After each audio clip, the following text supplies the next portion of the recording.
What's up, everybody? It's HBT with Straight Up Wrestling Show, man. I am here live, guys. I'll be rolling alone tonight by myself. Christopher Burton is at work. I see my man Green Randall is the first one in the house. Green Randall said, can't watch tonight, going to watch Dark Side of the Ring with my dad. That's cool, Green Randall. That's cool, man. But appreciate you coming in, man, rocking with us for just a little while, man. Just letting your presence known. I appreciate you doing that. But, yeah, go ahead and enjoy time with your father, man. Straight up. Straight up. You know, those times are precious. So, Green Randall, yes, go ahead and enjoy time with your dad, man. We'll talk to you later. All right, man. Appreciate you. 100%. All right, we got Will Ospreay out here first. Guys, I will be coming on camera in just a little bit. But, yeah, let me go ahead and get a little organized here. Running in here a little bit late tonight. But, guys, I will be coming on live, and I will be staying on a little bit longer than the show tonight. So, yeah, definitely come in and rock with us, man, straight up. And hit that like button, whatever platform you're on. Appreciate you guys.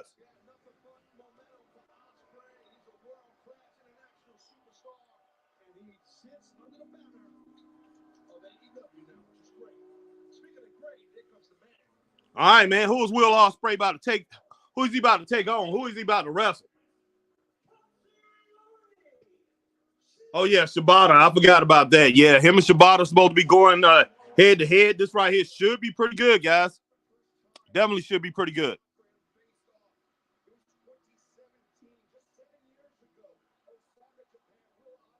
What the world's going on here?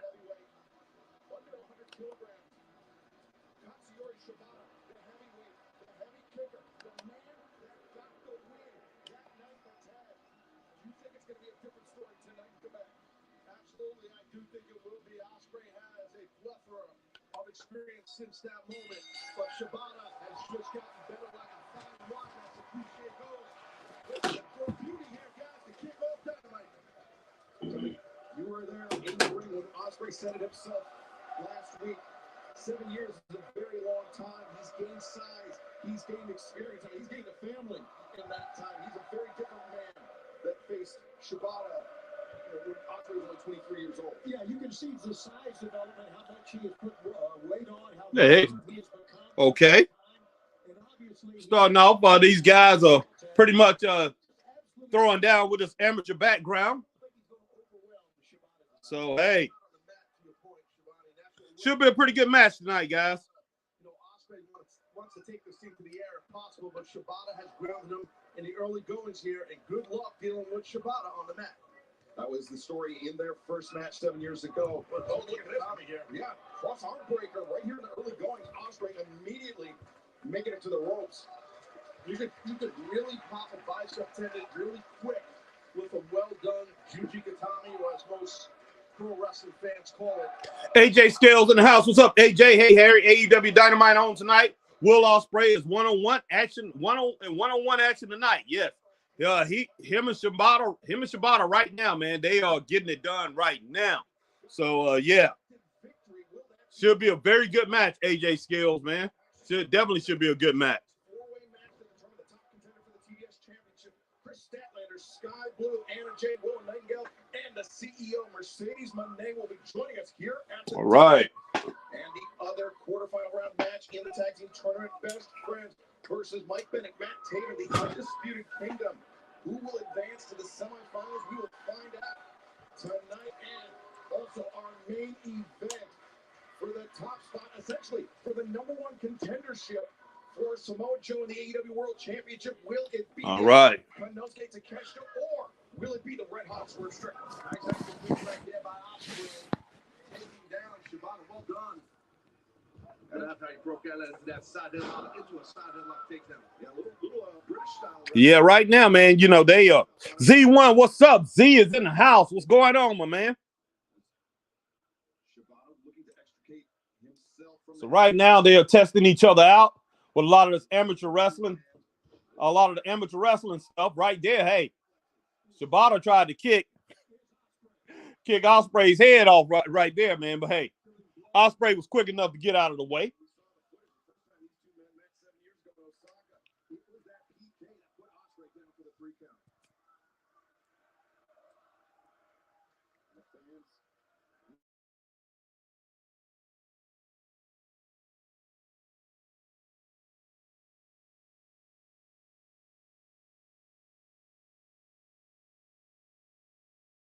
the year.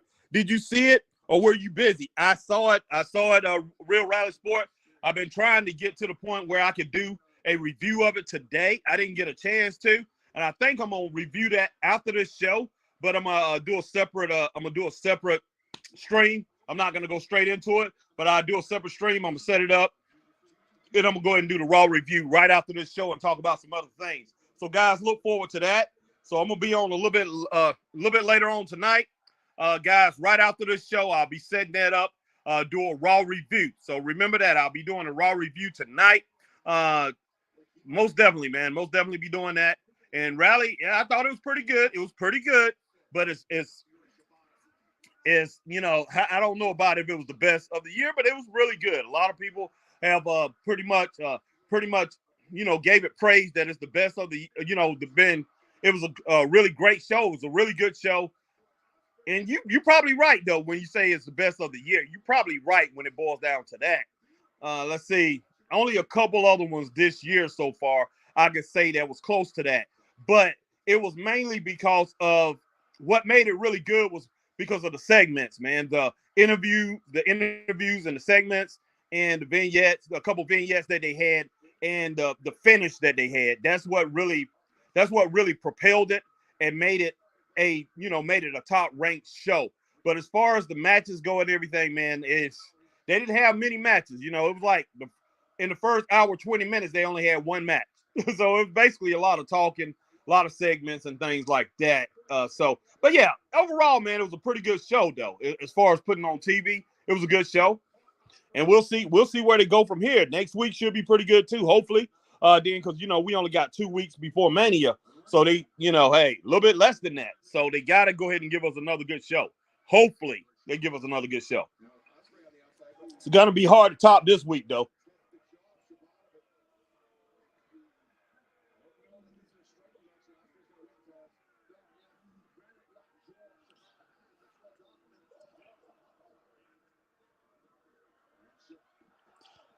All right, Manny Richardson, what's up, my man? Manny says, sup, Harry?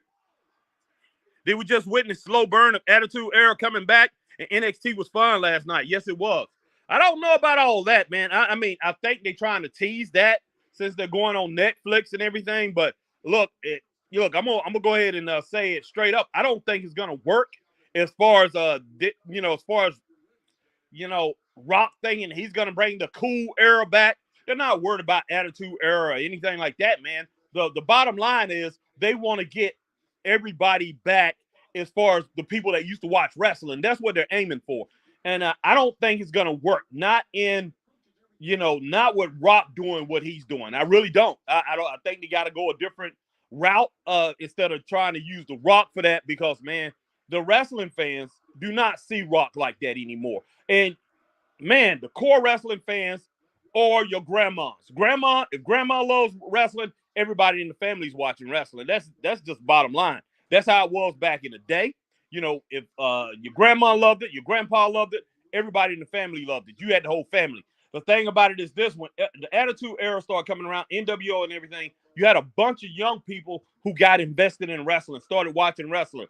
That's what wrestling wanted. It made it explode. But the whole thing about it is this: all those people that were watching wrestling then, and they liked it, they enjoyed it. Those people was a lot of people that was from, that watched football, that watched boxing, that watched basketball. They came from all different walks of life, or they used to like to go to the movies and everything. But a lot of those people was young professionals at that time. They were, young people that was getting their life straight, man. But they loved college football. They was, a lot of college age kids at the time. A lot of kids that were just getting out of high school, college age kids, or they was professionals in their job and everything like that. And wrestling, pretty much, there was a place that wrestling was going, and they was looking at certain wrestlers and saying, okay, this is the biggest wrestler in the game. They were looking at Stone Cold Steve Austin, The Rock.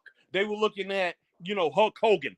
They was looking at, the outsiders, Kevin Nash, Goldberg.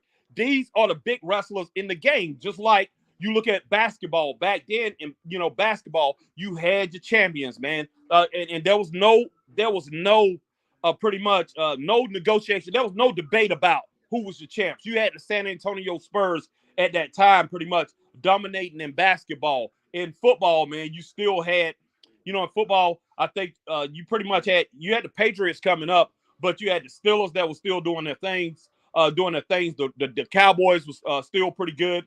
So you pretty much had and in baseball, you still had the Yankees, you had the Reds, and all those guys doing very good, man. So, and they was the dominant forces that was in the sports arena back then. You had Evander Holyfield, Riddick Bowe. You knew who was the champions in boxing. You had Oscar De La Hoya, Roy Jones Jr. You knew. Everything was more organized. Now, wrestling is not organized. Wrestling is not organized. I hate to say it. It's not, man. And we know the Roman Reigns is a champion, but Roman Reigns, those guys back in the day, Stone Cold Steve Austin, you saw him every week, just about every Monday night. Rock, you seen those guys about every Monday night or every Friday night. And and then you go over to Nitro, you saw NWO, some part of that faction on every night. You knew Sting was going to be on there. You knew Flair was going to be on there. You knew what was going to happen. You knew who was the good guys and you knew who was the bad guys. And when I'm talking about good guys, you knew the guys that could wrestle, that will win. You knew the guys that was winning, and you knew the guys that was losing. Now you have no clue. You have no clue, except for you have a guy named Roman Reigns who's holding the title, who basically holding it for hostage. That barely defends the title. You had MJF over there in AEW, pretty much held that title hostage too, not defending the title. You have no direction in your tag team scene or anything. Wrestling is all over the place. It really is. And these fans that you want to get back, these fans that like to go into wrestling to where wrestling makes sense, they are not going to come in and watch foolishness, man. Straight up. And, hey, I love it. I like it. I know all of us like it. But, all of us, even, us that's still here, us, the hardcore fans, we are complaining about it. And, man, I tell you what, those fans a lot of those fans that they had back in the Attitude Era had came in, they was new fans. They was new wrestling fans. And the core wrestling fans, a lot of them had left because WCW went out. Wrestling got to the point where, it was just WWE. And I hate to tell you this, man, but a lot of hardcore fans that came from AWA, the fans came from, NWA, WCW, those fans were not. They were not, they went ahead and left it because wrestling started doing crazy things like slapping women and all kind of stuff like that. So they wasn't interested in that. So, man, yeah, it's going to be hard, man. It's going to be hard to get wrestling fans back on that team. And a lot of these fans, they really don't care what The Rock is doing when it boils down to it. I mean, Rock. Wow, guys. Wow, I just said, oh, man. I'm trying to do something. I can't find what I need to do. I can't find my cord to my computer. Goodness sake. That's okay. That's all right. But guys, yeah, that was just a little me going off there for a little bit. But trying to let's check out this match. And man, I just want wrestling to be. I just want it to get right, not get back to what it was before. Like Chris always talk about Harry want the headlocks and all this other stuff. Like, no, it's not that. I like the style of wrestling that they're doing.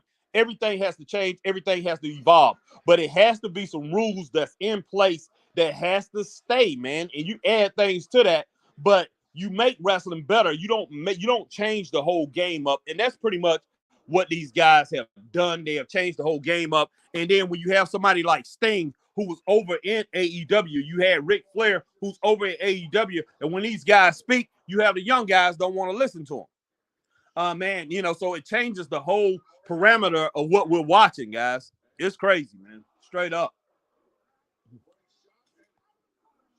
Man, this dog, where they at tonight? This crowd is dead. Okay, AJ. All right, Ray Underwood. Hello, Harry, Straight Up Wrestling family. What's up, Ray? AJ Scales, Harry, there will be an AEW Women's Fatal 4-Way. Yeah, I saw that. My man, Manny Richards. What's up, Harry? Did we just witness slow burn of Attitude Era coming back? Yeah, that's what I was talking about. Z1, they need to do Rampage right after this show like last week. Yeah, I tell you what, it helped him out. It definitely helped him out, Z. Helped him out last week. I don't know if that will be the same tonight. And will we have a rampage this week? When I think about it, or is basketball gonna preempt that again? I'm not sure. I haven't been following March Madness like I used to. All right, Rally Sport. Hope Dynamite good tonight. Carry on the week with another top wrestling show. Hopefully so. AJ Skills. Hey, Harry, there will be an AEW Women's 4-Way match for the TBS Women's Championship on AEW Dynamite later on tonight. Look forward to it, AJ. Mag, what's up, Mag? Greetings, Harry, in the Straight Up Wrestling universe. All right, Jerry Brown says, sup, Harry? What's up, Jerry? All right, we're Rally Sport. Did you see AEW Collision announcement? Collision is on straight after Mania Night 1 finishes. Wow. I don't think a lot of people are going to watch 3 or 4 hours of Mania, then watch Collision. Do you? No, I don't think so, Rally. Magnum, grandma likes wrestling. Theory is true. We all had to watch it. Exactly, Mag. Exactly. No doubt. Joe, what's up, Joe? Hey, how are you doing today? Doing pretty good, Joe. Glad that you joined us, man. First time I seen you, Joe, but definitely glad that you came in and rocked with us tonight, man. Straight up. My partner and I here tonight. It's usually 2 of us or more if we have people come in, but hey, yeah, I'm solo for right now. But guys, I'm gonna try to go get on screen as soon as possible. All right, Rally Sport, hi chat, hey everyone. Okay, all right. Rally says solo tonight. Chris must be at work today. Busy. Yes, he is, man. Chris is at work tonight. Rally. But I appreciate everybody coming in. Like I say, man, go ahead and hit that like button. Hey, as soon as you get in, hit that like button. I don't even know if there's basketball games going on right now, man. I know we'd have had a lot of action within the last week or so. A lot of action. So with both the women and the men's tournament. And from what I was saying, I know there's NBA games on tonight.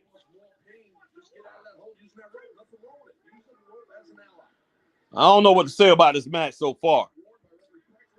Oh, that's nice by Ospreay, man. He jacked Shibata in the jaw.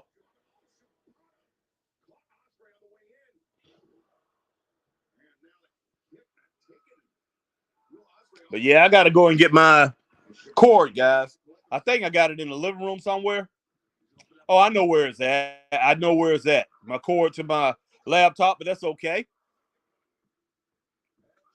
Oh, right into the chest, but Ospreay caught that leg.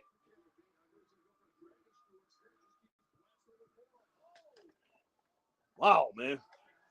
Tonight is a hot night in South Carolina, guys. It's kind of hot in the house. It's cooling off outside, but it's kind of hot. All right, Will Rally Sports says, Quebec City, Harry. Tonight, you ask where they are. Is that USA or Canada? That's Canada. That's Canada, my man. I'm English, so don't know where Quebec City is. All right. Appreciate you letting me know that, man. But yeah, Quebec City is in Canada. Saskatchewan, I think. Yes, Saskatchewan, Canada. The state, the province over there. I think they call them provinces over there. Oh, wow. Nice insecurity right there. From Ospreay.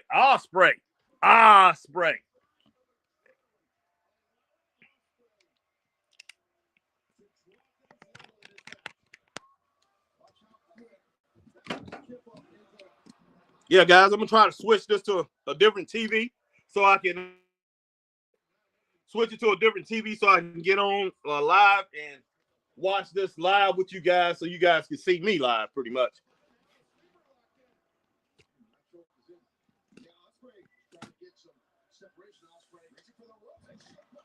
Okay. Ospreay landed on the top of his head. The sleeper suplex, and now Ospreay, he's fading Shibata. Yeah, he's got that in tight. Doesn't take long to choke someone out with that. Maybe Shibata can get his legs in here. Maybe he's choosing not to, but he's got that in tight. Willis face purple right now. It's Canada, you mentioned that he has broken all the holds by going to the ropes. Can he do it this time a long way away? That'd be crazy. His hands about to drop. I don't know, man. I like this match, but it's pretty. I was looking for more action. I was looking for more action in this match. All right, here we go. Here's some action right here. Will Ospreay, hey, doing what he does. Flying, getting in the air, man. That's what I was looking for. Stuff like that. Oh, nice clothesline right there from Shibata. Both men, same idea. Again, they left it on the ring. A hook kick from Ospreay. We'll do it again. Ospreay again. Backdrop suplex this time from Ospreay. He's got him now. What a shot. What a match. I mean, that was almost like an uppercut with the back of his elbow. Yeah, it cracks me up. Tony Schiavone, man, he cracks me up. I mean, he pumps these matches up like they're the greatest thing ever with AEW. I mean, I don't blame him. Of course, that's his job. But wow. Okay, that should be it. All right, man. Will Ospreay took out Shibata. So, man, I'm going with 2.5 stars on this match, guys. It was pretty slow for the most part. You know, pretty much filling each other out. A lot of amateur stuff that they did. A lot of Greco-Roman type moves that they put into this match. But hey, still was a good match. So 2.5 stars. It looked like they got a pretty good crowd over there in Quebec. That's not shocking though, man. If you go to Canada, you're gonna have a good crowd. There's no doubt about that.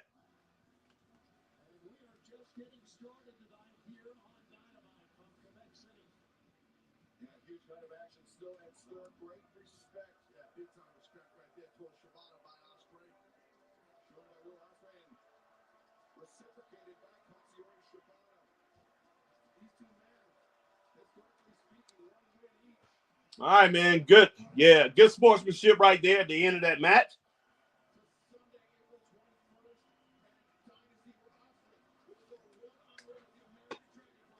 Wow, man. I got a headache, guys. Woo! Now I got to get just now developed. Just hit me. All right, AJ Skills. Be with you. Get your comments in just a moment.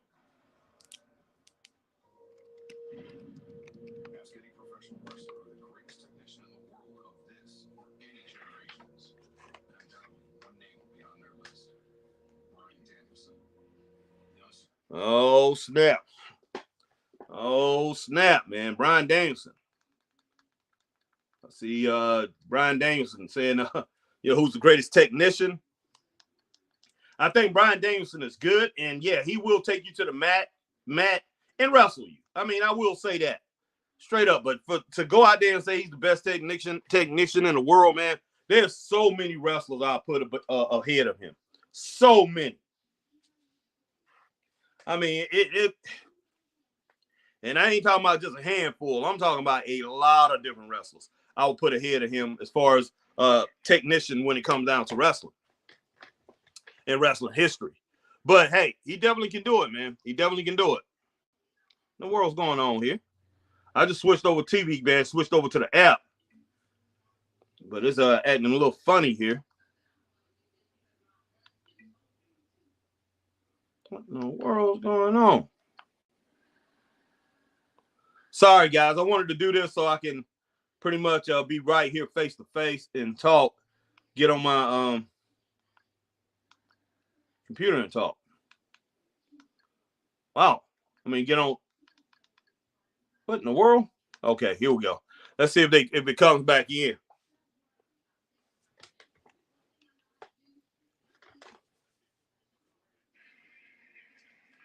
Okay, they still showing Bryan Danielson.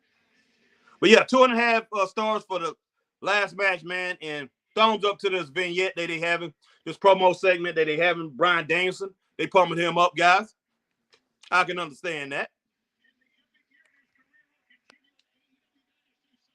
All right, guys.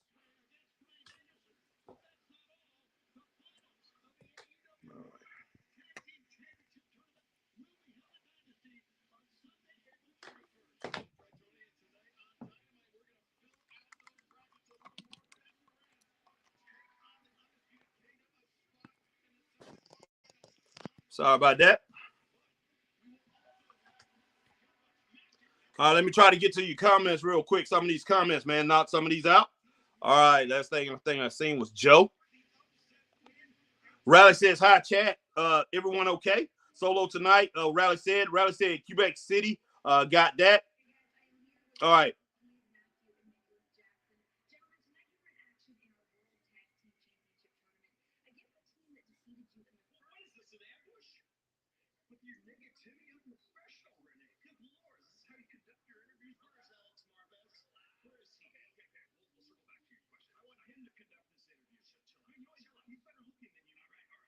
Wow.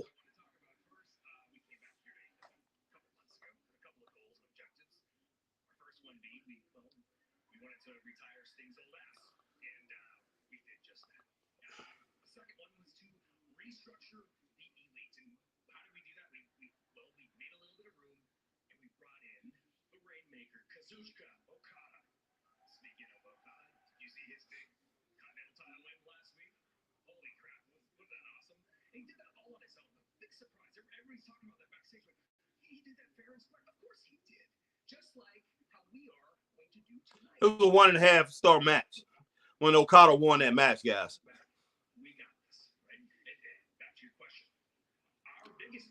The most important goal out of all of those things is to get our AEW World Tag Team titles back. I don't know if I can blame it on Okada, though. He was going up against Eddie Kingston. I like Eddie Kingston, but wow.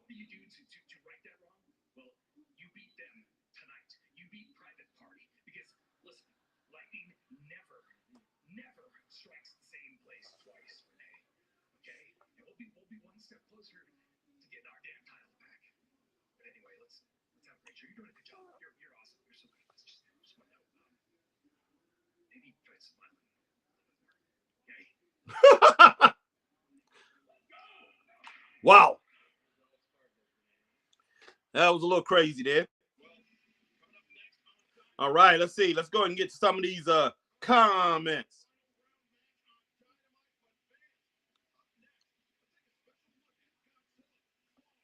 All right, where was that at, man?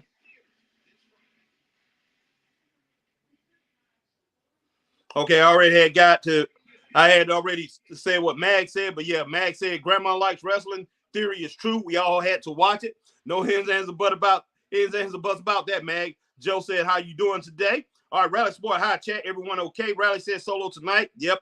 Let's see. Rally, fatal 4-way sounds good. Women's TBS title. It is. Is it? Someone said, cool. Who's in that? I wonder. All right, Rally said, I thought Quebec was in Canada. Ospreay, bro. He's so good in the ring, isn't he? Yes, he is. AJ Skills, hey, Harry. The Rock says, all the crybabies, AEW fans needs to acknowledge the great one. Also, the bloodline is in your city. Yeah. All right, man. Rally Sport, I've got Willow or Statlander in that match. Who you got, Harry, in that match? I'm not sure everybody who's in it. I haven't really paid attention to it. I did put it up. I put a picture of it up. And so I know in just a moment I'll go and check it out. AJ Skills, hey, Harry. They will be at AEW Tag Team Championship Tournament later on tonight on AEW Dynamite. Okay, yeah, that's one thing that they've been doing. All right, Z1 says facts, Harry. All right, appreciate you guys, man. 100%. But yeah, I'm gonna go and check that out. Will I go and check out? Will Rally Sport, man. I'll go and check out who's in that tournament in just a moment. Well, who's in that 4-way? I'm sorry. In just a moment, but give me just a minute, man. Give me a minute. I want to check out some stuff over here on Facebook. Make sure everything's going hunky-dory over here. Hunky-dory, or whatever the word was. But yeah, making sure everything going smooth over here.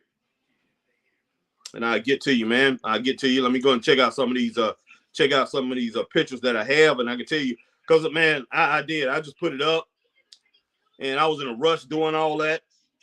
I was working, so I don't think I really got. I don't know, guys. If you know, hey, anybody want to say who's all the women in that 4-way tag match? Go ahead and let me know, because it's not on my iPad, and I don't want to bring it up on my phone. Usually it goes straight to my iPad when I put it on my phone, when I download the pictures to my phone, but it's not on here right now. So yeah, so I'll let you know. Hey, Rally, if you want to say who the other 2 women that's in that 4-way, I'll let you know who's my favorite, who I got, my pick. Straight up. All right, Riley said Sky Blue. Okay, you already got it. Sky Blue, Statlanta, and a J. Willow in it. Woo! Mm. Mm.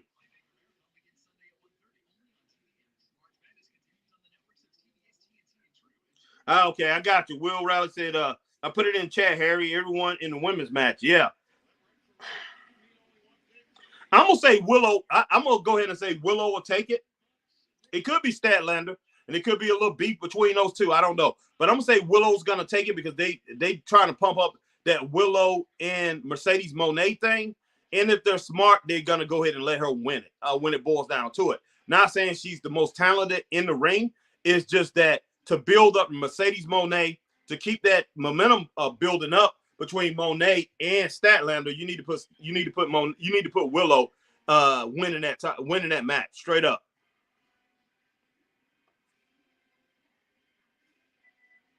All right, EVPs, man. Okada coming up, hey, driving up in that fancy vehicle. I didn't really get to look at it. I just saw it. I think it was red or whatever. I wasn't paying attention to it. Was it a Jaguar? Because I think he had a Jaguar last time. Was it Jaguar or was it a Ferrari too? I did like this. I did like the suits that Matthew and Nick had on. I did like those suits. I will say that. But I would come out, man, trying to look cool and everything, not having anything under it, a shirt or whatever.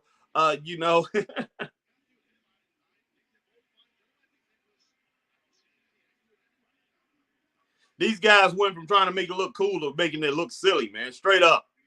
But still, I mean, nice outfits, man. I will say that.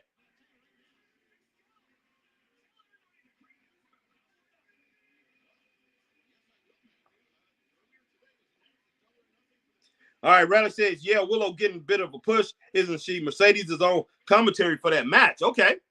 So, yeah, Willow should win, man. She definitely should win.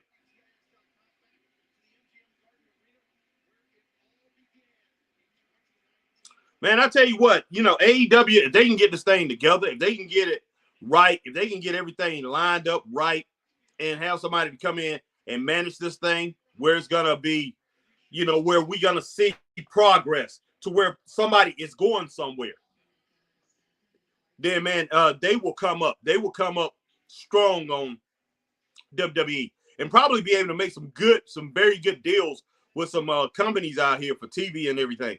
But, man, you don't know where they're going. You really don't. And I think since 2021, early 2022, we're not sure. It's been everywhere. Dude, just get your tail up off that floor. Wow, man.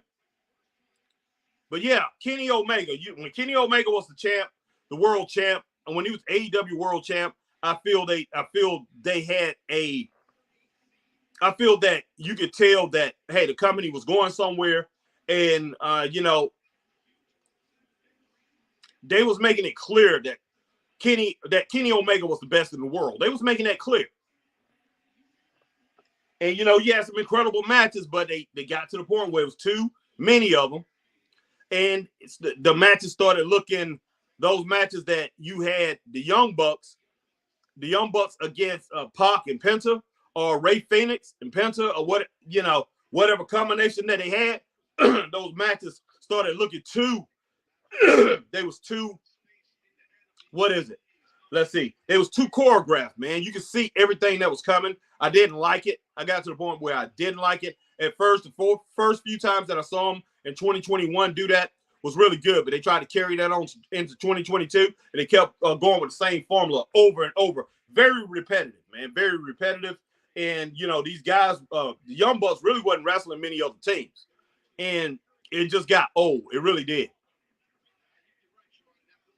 But I feel they had that tag team division where it was going somewhere too.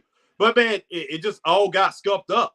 And then you had them building up Wardlow. You had them building up Hook.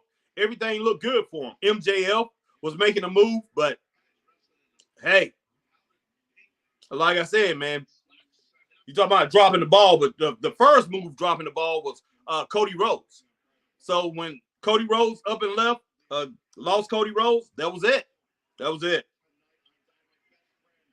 What the world's going on, man? Okay. Turn these lights down a little bit.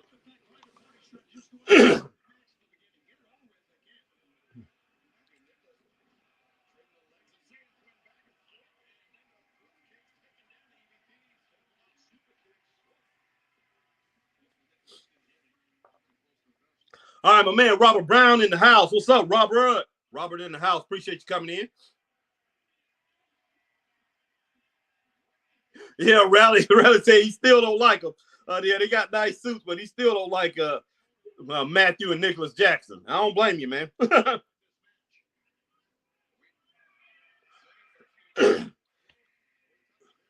All right, Robert Brown says Lafayette, Indiana in the building. What's happening, y'all? What's up? What's happening, Robert? All right, Real Rally Sport. Wonder where Motor City Machine Guns are going. AEW probably, most likely. I think they fit more in AEW. Alex Sheely and Chris Sabin leaving TNA. Them two are good. Yes, they are. Yes, they are, Rally. Man, I might go and watch TNA in the morning and then watch TNA tomorrow. Probably go ahead and do a podcast on TNA tomorrow night live. If not, like I say, I'm just going to review last week's show. But I might do a live on it tomorrow. It depends on how last week's show went. Now, if it was good, I definitely would do that. All right, Robert Brown. Yo, HBT, have you been updated on the new Puff Daddy house raid? Yes. Well, up until probably last night or this morning, hey, I haven't been following it all day long. Riley says, "What you think, Harry?" Real Riley Sport. I saw that, Robert. That was crazy. Yes, it is. Look, man. Wow. I just didn't know. I had heard things. I really did. I heard things over the years. I wasn't sure. Didn't think Puff Daddy was really, Puff Daddy was really like that. But wow, man, wow. Ain't Puff Daddy, boy, P. Diddy. I don't know, man. When a man continues to change his name that much, I don't care if it's a stage name or whatever. When a man changes his name that much, hey, there's something a little funny about him. I don't know, man. That ain't Puff, man. Wow, dude. Wow. What a living legend, man. Puff Daddy. Sean Puff Daddy Combs. And when it boils down to, look, I hate it for him. I really do. But if he did all that stuff, he really sold out. Then that tells me he really sold out to get to that point, to get that powerful. And I'm hearing things about Jay-Z too. So, man, I'm looking at, hey, these guys really sold out. They sold. And it's not good. It's not good. I'm just like, wow, guys. Hey, it's coming back to bite them. Man. All right, Rally. Laugh out loud. He changed his name a lot. You're right, Harry. Yep. All right, TNA is good. Rally says a lot of debuts. Okay. I'm going to have to definitely check it out, man, because I'm really interested in seeing how they do without Scott D'Amore. So I'm going to try my best to watch it tomorrow and probably tomorrow night. Get on and do a live tomorrow night. All right, Mr. AJ Skills. Hey, Harry. The Rock says he's going to spread some gospel on AEW Dynamite. Wow. I don't know, man. I don't know. Wow, The Rock's getting involved in this thing, man, with AEW Dynamite. I don't know if The Rock should do that, and I'm going to be honest. Oh, man, I can see, though. If he's going to be an executive, he's going to be one, hey. The Rock, when he was with WWE back in the day, they ended up being the only game in town. And then when TNA came around, they still, when it boils down to it, they still was the only game in town. TNA was no competition at all. So Rock might have that mindset. And remember, he's close to Vince. He's close to Vince McMahon. And Vince McMahon has that type of mindset. And he probably put that type of mindset in Rock. Hey, let's be the only game in town. We don't want anybody else out there. So I wouldn't be surprised if it gets more competitive. Gets more competitive and gets worse for AEW. I wouldn't be surprised if he puts more heat on them, guys. But you know what? Tony got just as much money as The Rock. He actually got more money than The Rock, you know, when it boils down to it with his dad's money. You know, not as much, well, they pretty much can compete with TKO Holdings when it boils down to it. But hey, it's up to Tony Khan, man. And Tony Khan got the right people. Like I say, he's got the right people around him, surrounding him. And if Tony Khan goes to strictly wrestling, knows what he's doing, get his tag team division right, and put that world title on the guy, on a guy, man, like Claudio Castagnoli, put it on, you know, Kenny Omega come back, Kenny Omega, you know, Ospreay definitely in the running, but Okada, put it on one of those 3 or 4 guys, man. MJF comes back. And I know they talk about MJF is off TV. You know, he's you know, this is a work straight up. But man, get that world title into the right hand. Somebody who's going to defend it. Somebody who's going to work. Man, you can have something special. Straight up, you can. By making your titles, make your titles the most important thing. Make it seem that the people that go out and buy titles or make titles like you do, you know, and they sell titles out here on the open market, even though they make a title like yours or whatever, make it to the point where it's shameful. It's shameful for somebody to be walking around with that title. Make it so prestigious. And the only way you can do that is, like I say, you have long-term storylines. Somebody got to be as relevant as Roman Reigns as far as Roman holding his title as long as he have, but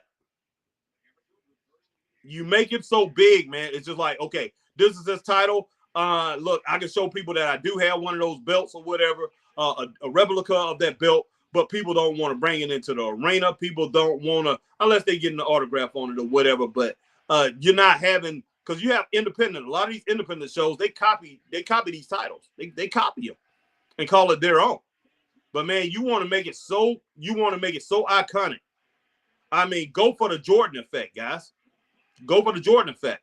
And that's what they need to, I mean, they need to make their champion so great that he's like Michael Jordan, man, that nobody really wants to wear that number 23. And I know you got LeBron James wearing 23 now, you know, but hey, they've even called for the NBA to pretty much retire that number, man. It's that important. It's that big.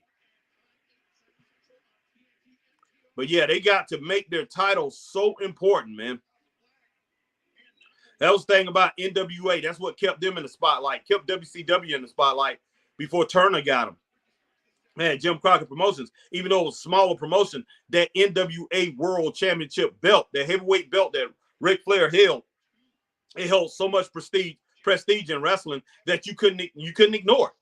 It couldn't be ignored. Even the people that wasn't watching that, even the people that was watching World Wrestling Federation, they couldn't deny it. You walked into a grocery store, or whatever, you saw that belt on Ric Flair, man, or whatever. People say, who that is? Who was that person? A lot of people up north knew who he was. Everybody around the world knew who he was. You know, even if you hadn't seen him wrestle, you heard about how great of a wrestler he was. But he made that title so important. That's what I want to see in wrestling, man. That's what I want to see. That's what I want to see from AEW. Because AEW needs that to continue on. They can't continue on the way they're going, man. They really can't. They can. I mean, Tony Khan can continue to do this, and as long as he gets some kind of contract, you know, with TV, he still can do it. He's even told the TV executives he'll pay for it if he has to. So yeah, they're definitely going to be around. But this match right here, man, God.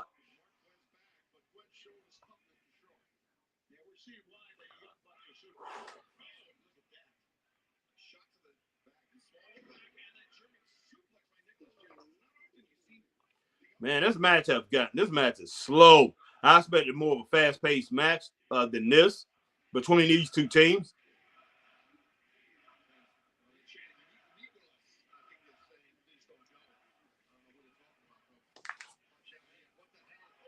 Oh, snap.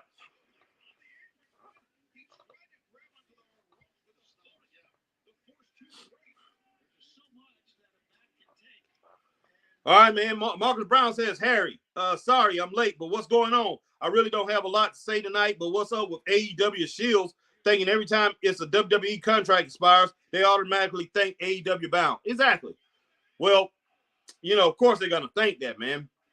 You know, these guys can't go anywhere else to make that type of money. So, yeah, they're going to think that straight up.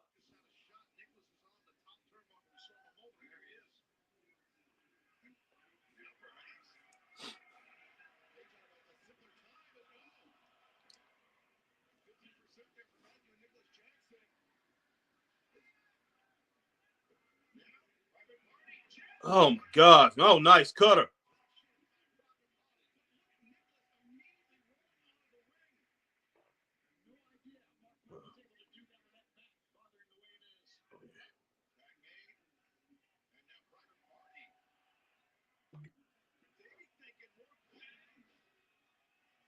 Oh, snap, man.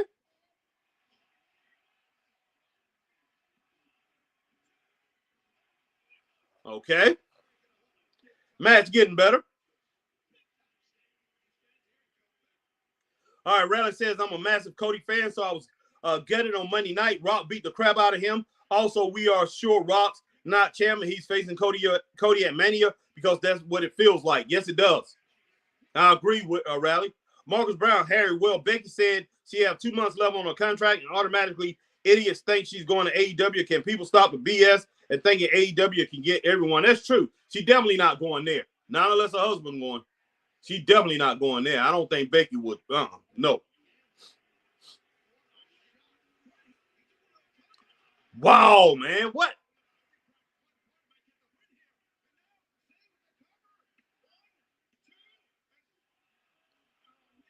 Wow. All right. Rally Sports said, awful Bill. Roman versus Cody. You agree, Harry? The build up to Mania is Rock and Cody. That's what they're doing, Rally. And you know what? It could be a reason to pretty much keep the belt on Roman. That might be why they're doing that. Might have Cody come Friday night or something like that, a Monday, and say he demands a match against Roman instead of not Roman, Rock instead of Roman at WrestleMania. I wouldn't be surprised after the tag team match. I wouldn't be surprised, man. They might just be doing that to keep the title on Roman. For some reason, I'm thinking Roman think it's a doggone. I think he believes it's his birthright to be champion, man. I don't know. I don't think he's ready to give up that title. I can tell you that right now. I don't think he's ready to give up that title. But not defending your title is not going to make you one of the all-time greats. It's just not. And for some reason, I feel he believes that hey, he can just sit around and defend the title 6 times in a year or whatever, or wrestle 9, 8 times or whatever, 12 times, and he's the greatest that we ever seen. No.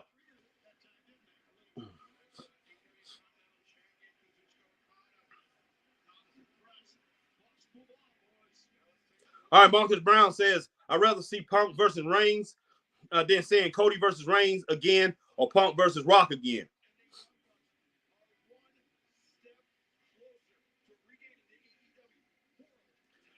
I'd rather see Punk versus Reigns. CM Punk? No, I don't want to see that. And seeing Cody versus Reigns again or Punk versus Rock again.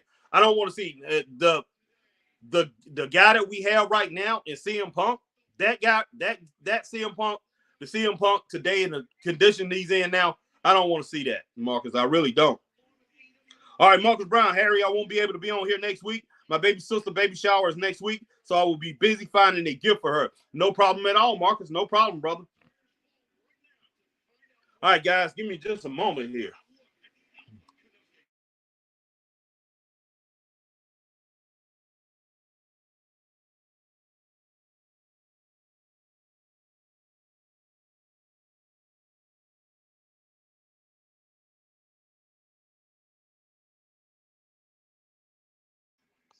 All right, guys.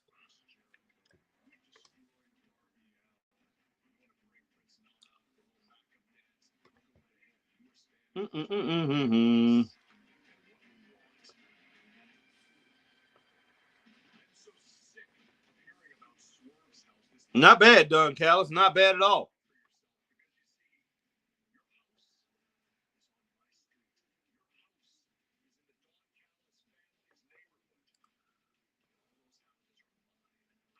Man, that's a bad boy, man. Takesha is a bad boy. He really is. And that's somebody, man, that they definitely need to build him up. They need to continue to build him up. him, even throw him in there as one of the 6 guys. They had 5 guys. One of the 6 guys that you want to be your world champion. Yeah, you could throw Swerve Strickland in there too. But in my opinion, he's a strong second man. Like a United States heavyweight championship champion, like back in the day in the old Mid-Atlantic, the NWA days. All right, we got Mercedes Moné here tonight. I didn't know she was here. I like that outfit that she has on. Man, it definitely suits her. It definitely fits her, her look. It blends in well with her hair, her look, her skin tone, and everything. I like that. I definitely like that. And I'm not really a Mercedes person. I'm not, one of these people. She looks cute. I mean, she's cute, but I'm not one of these people. Oh, she's hot. She's all this or whatever. But yeah, she looks good. She looked good coming out of that car right there. Coming out of that vehicle tonight.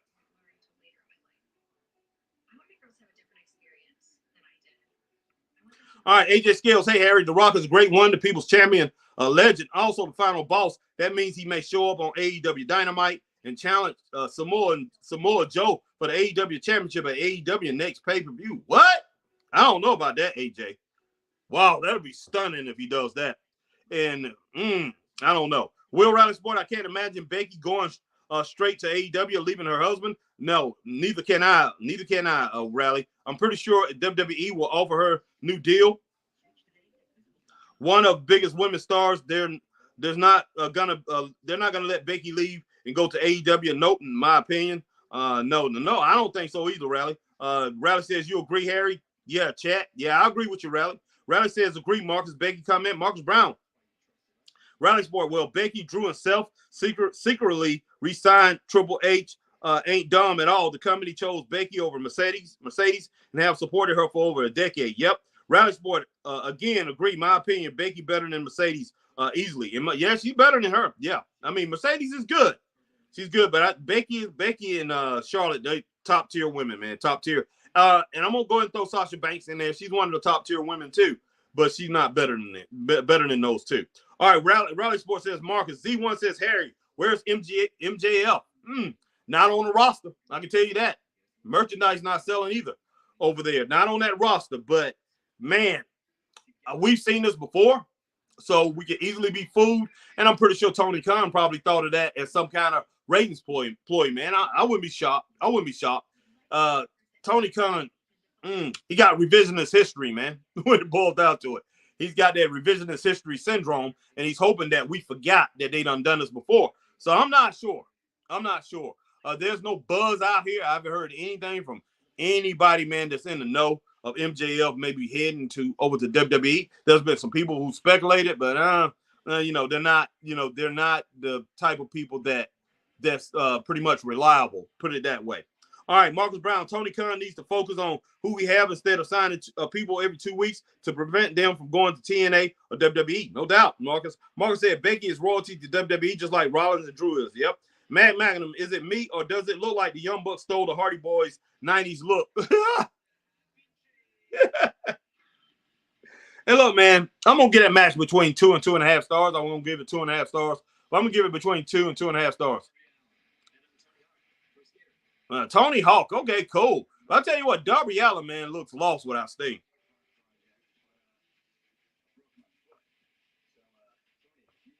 All right, Z1 said sloppy match by the Young Bucks. Exactly. Mag said that Z1, absolutely, brother, maybe 2 stars. Yeah, I'm going to give it 2 stars, Mag. Thanks for pretty much bringing your rating in. Definitely, man, 2 stars. I mean, I was being generous with that 2.5 stars. All right, Marcus Brown, Harry will Punk versus Reigns rivalry will be more personal, as Punk almost killed his career. It caused people to wish death on him. That's true. His daughter and wife back in 2014. I don't know who fans are worse. You know what, Marcus? I mean, I can understand that, and I know that's where you was going with that, and a lot of people will be going with that, because a lot of people remember that. That when that happened. But Roman Reigns right now, man, inside that ring, I'm sorry, he would have to slow down so much for Punk. He would kill Punk, man. Punk do not have the body to, he does not have the conditioning. He's injury prone to be able to stay in there with Roman Reigns, man. Reigns are destroying.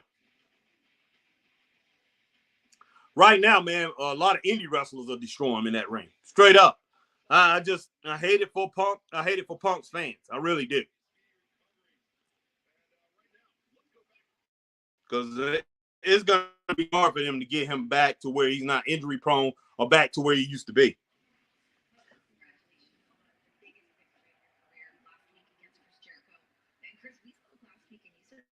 Okay, my phone is messing up. Give me just a second, guys.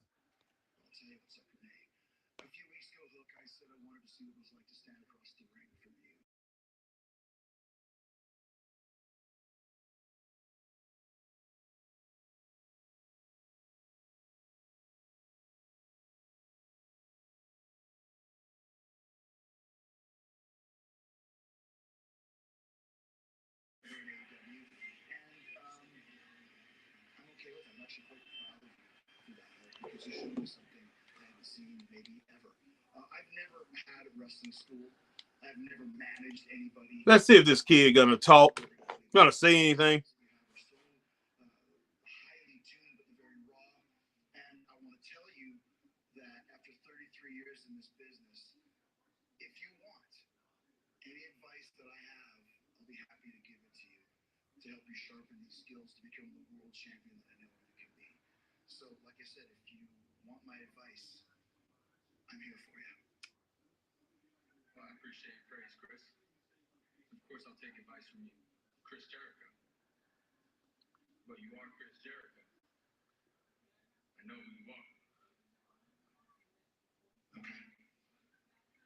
What?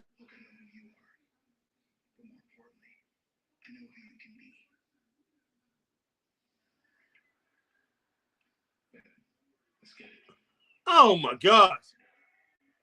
Oh my gosh. A thumbs up to the segment because of Chris Jericho. But wow, man. Wow. Wow. Put a mask on that kid. Do whatever it takes. Put a manager with him. Put a valet. Put a manager who can talk. Put somebody, make it a manager, a male manager. They could go out there, man. It's a little bit older. That's older than him. You know, somebody between 40 and 55, 58, 60 years old. Take him out there and talk for this kid. Because, man, wow. That's all I got to say. That was horrible. That was horrible.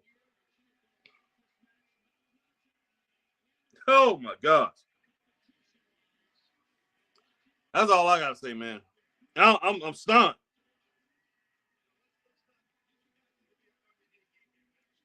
All right, Marcus Brown said Punk fanboys or Cody fanboys, both fan bases, their threats because they couldn't get what they wanted. Okay. Marcus Brown says, through. Okay, here come Willow.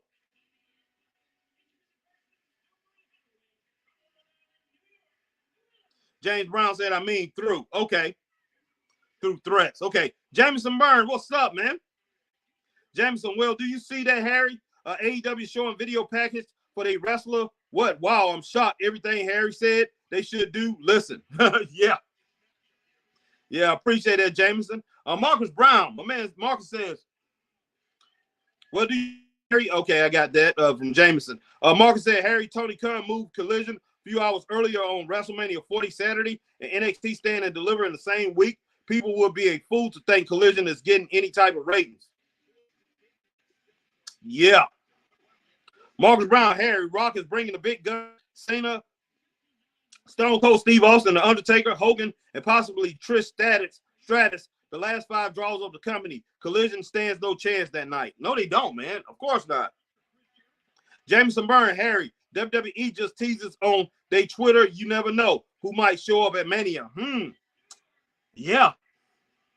I know one thing, man. Rock is involved, and he's doing everything he can to make it the biggest WrestleMania ever.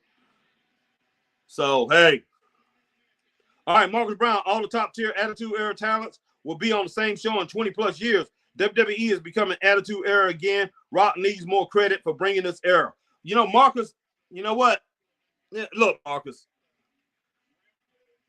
they might bring the Attitude Era, but you know what? We got to wait and see what happens and how it all plays out and how it all is going to look, when it boils down to it. When the final when the final card is played, is that going to be a positive or a negative? Because it could be a mistake. Could be a mistake.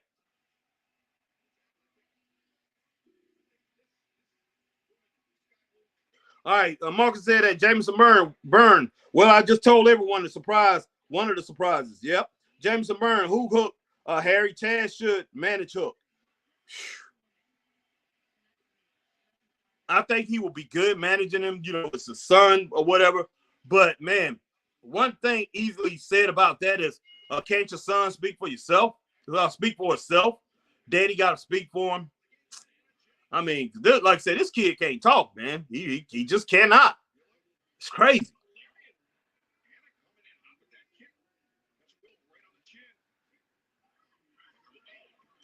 Dang, wow.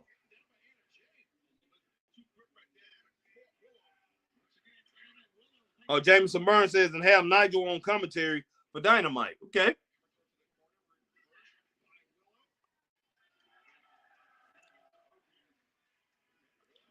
Wow. All right, Jameson Harry Will is already starting cursing, blood, better promo, camera shoots, and a huge possibility that Raw won't have to follow PG guidelines on Netflix. No, they won't. No, they won't. There's no doubt about that.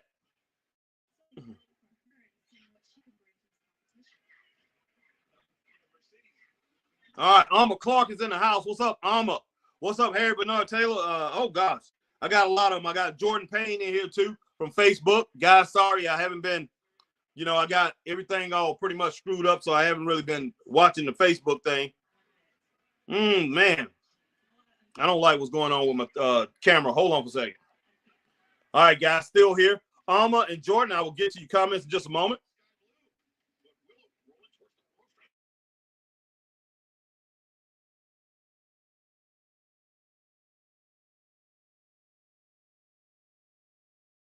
All right, Alma Clark says, what's up, Harry Bernard Taylor? How are you doing this evening? I'm doing pretty good, resting up some, watching AEW Dynamite. Good news, I got the washer dry set today. All right, cool. One problem, though. Maintenance has to replace the faucets for the hot and cold hoses rusted out. Okay, that stuff happens, Alma. What kind you have, Alma? Let me know what kind of washer and dryer that is. Wait a minute, you said the faucets have to be replaced. Okay, you're going to say I have the lines if you need the lines. I got a couple new lines back here. And I wanted to see, hey, if you needed the hoses. I got the hoses. All right, Alma Clark says Porsche. Oh, it was a Porsche. Okay. Alma Clark says Northside ghetto suits. Just a saying straight up, y'all. No doubt. Alma Clark cracking up. Jordan Payne, I'm here. The party can't start now. Laugh out loud. All right, Jordan Payne said, now the party didn't start till I walked in. And I probably won't leave until the thing ends. But in the meantime, and in between time, you work your thing, I work mine. Jordan Payne, man. Jordan. Jordan Payne says, I'm sorry about the video chat. Jordan. It happens, man. It definitely happens. All right. I'm going to call Jordan Payne and watch you. Okay, cool. Glad you guys are on Facebook. I'll be back over to check it out. In case you guys have anything to say a little bit later. But yeah, I'm right here on my YouTube. Getting to these comments. The next big thing is you. Yes, look at you. You're open to experiment. You open your heart. And with the power of Galaxy AI, you'll open even more possibilities and open your imagination. You're putting all that power in your hands. The next big thing is you.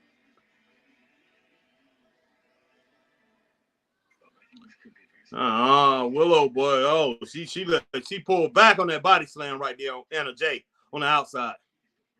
All right, nice chop right there from Chris Statlander.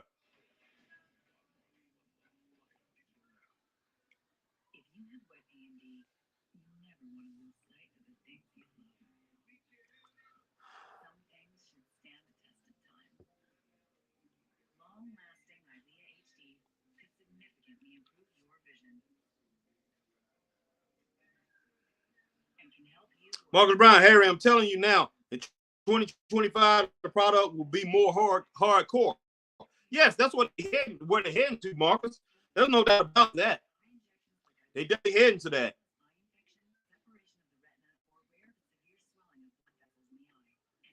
But you know what? They're not doing it for nothing. They're definitely not doing it for nothing. They're doing it hoping they can grab the hardcore fans. They're doing it hoping to grab a new segment of fans, or grab fans that's not haven't watched wrestling before, or that's out there, wrestling fans. You know, those 40 plus year olds that's pretty much just on the sideline right now and saying, I used to watch wrestling until it got, you know, I don't watch it no more. Those are the fans they hoping to capture. I don't know if it's gonna happen.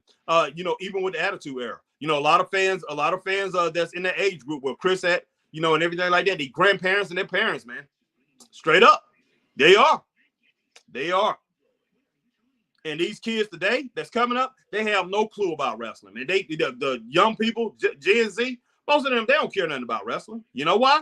Because their parents didn't watch it. Their grandparents had stopped watching, and their parents stopped watching it. Like I said earlier, grandma. If grandma loves wrestling, everybody's watching. You know, just like me and Mag said, everybody's watching. Grandma, grandpa, one of them, you know, both of them, especially both of them. But if you got grandma, you have the whole family. You got your aunts, you got your uncles, you got your cousins, you got everybody watching it or knowing about it. But that was back in the day. And I'm telling you, every grandma, 7 out of 10 grandmas in America knew something about wrestling or knew a wrestler that they liked. Straight up. You got these young people with kids, man. My kids didn't get exposed to it. When they was really young, I watched it when, my son was born in 93. My daughters was born in 95, 98. Now, they was really little when I was watching it. My son remember me watching it a good bit.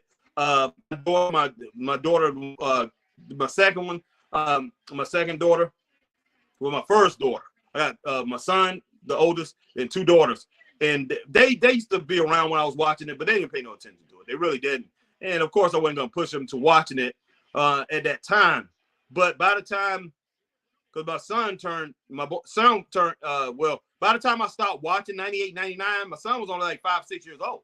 My daughter was like 4. So they really didn't get a chance to really get into it because I stopped watching for a long time. And I would watch it every now and then. Every now and then I'd turn it on. But, hey, cartoons had got to the point. Okay, when I was growing up, there was only 3 channels, guys. Then there was cable. But even on cable, you didn't have cartoons coming on every single day. My kids grew up in a generation where they could watch cartoons every day, man. Cartoons every day. So they wasn't interested in no wrestling.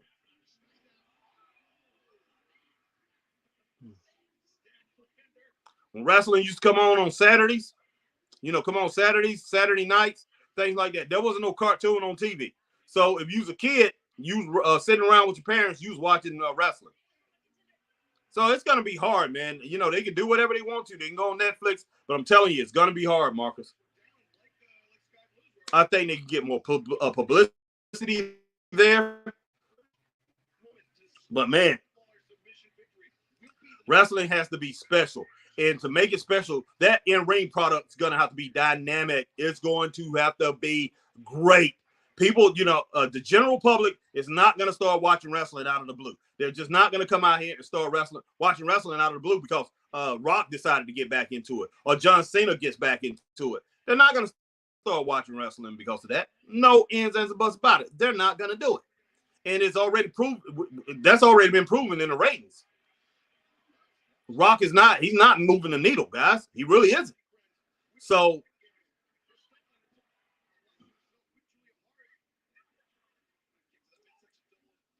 man, wrestling's going to have to build new stars, and, man, they are going to have something great. And you're going to have wrestlers, man, that are must-see TV. And I'm talking about wrestlers. I'm talking about active wrestlers that wrestle all the time. That's must-see TV. And I'm talking about must-see TV. I'm talking about a Ric Flair type of wrestler.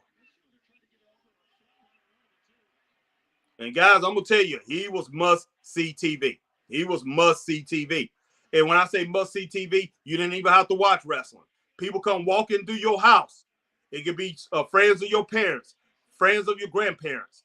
You know, they come through your house, and you have that wrestling program on. It could be you and just kids and some, you know, probably a couple other kids or whatever watching wrestling. They come in there to see your mom, and they see Ric Flair cutting a promo.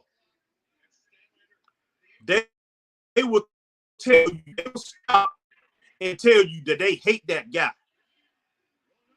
Tell me when, you know, hey, I don't really watch wrestling or whatever, but tell me next time they come into Greenville, because they came every week. You know, that's when the regions, all right, Willow. I figured she was going to win that.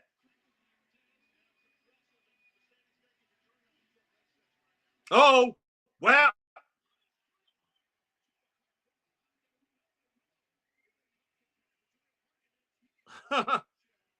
But yeah, that's just how it was back in the day. You know, like I said, people was just come and say, hey, I can't stand that guy.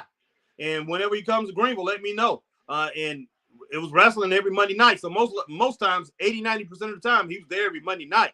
Or, you know, in Greenwood, Spartanburg, somewhere close. And people would go out just to see that. They would go out to get at him. Because, man, people felt a certain way about Ric Flair, Ole Anderson. Ole Anderson can talk people into the building. Talk people into the building that didn't watch wrestling at all. They would go there. Like I said, he got stabbed 33 times in Greenville, South Carolina. I was there. I was 9 years old when it happened. Got stabbed 33 times, man. And you talking about a whole bunch of my mouth was just wide open. I just thought the fans back then was crazy, but they would go there to get at these wrestlers because these wrestlers would say something on TV that would offend these fans, you know, or they would offend, you know, the child's mom or dad. And, you know, some of these, not, you know, the fans, they took offense to it. But Ole would get on there. Him and his brother, man, you know, him and Ole and Gene was so bad. The Minnesota Record Crew. I hate. I'm sorry, I'm lagging like crazy. But yeah, the Minnesota Record Crew would get on there and they would just talk all kind of mess. And Ole Anderson would challenge people, man. Hey, you got your fat husband, your fat boyfriend sitting on the couch talking about, yeah, man, my buddy, we can beat those Anderson brothers and stuff like that. Come on down to the auditorium. Come on down to the auditorium Monday night and let's see if you get in here and you can beat the Anderson brothers. They used to call out the fans all the time, man. Blackjack Mulligan. Those guys used to insult the fans. You know, or not even fans, or people that just came through because they saw somebody on TV running their mouth. And back then, man, you know, hey, that was part of life. We don't have back then we didn't have all the luxuries that we have in life today. You know, all the things that take you away from everyday life. Hey, Butcher, man.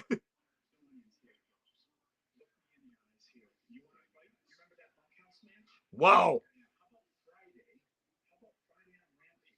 I like this, but I'm gonna give that last match 2.5 stars.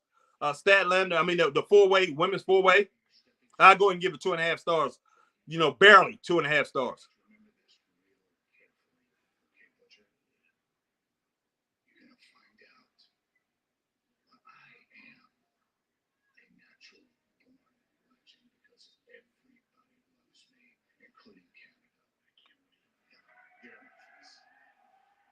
All right, thumbs up, man. Definitely thumbs up to Dustin Rhodes and Butcher. I like that promo. I like that segment there. That interview segment.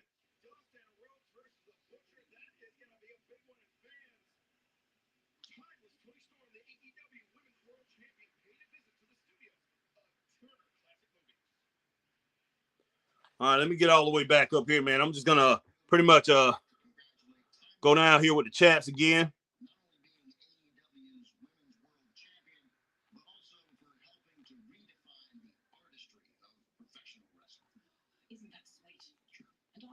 Still here, guys. Just a moment. I'm about to start hitting up on these comments real quick.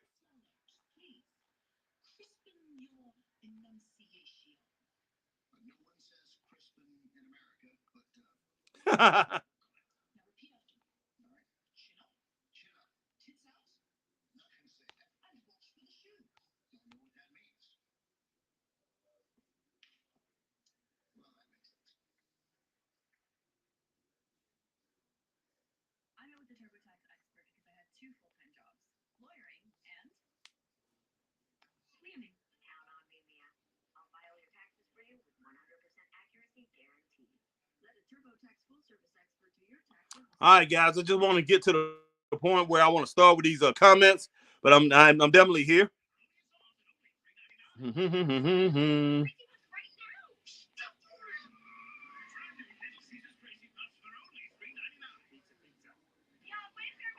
All right, my man Marcus Brown said, "I'm a Clark. Salute. Sorry I can't see you in the chats, but I hope everything is well with you."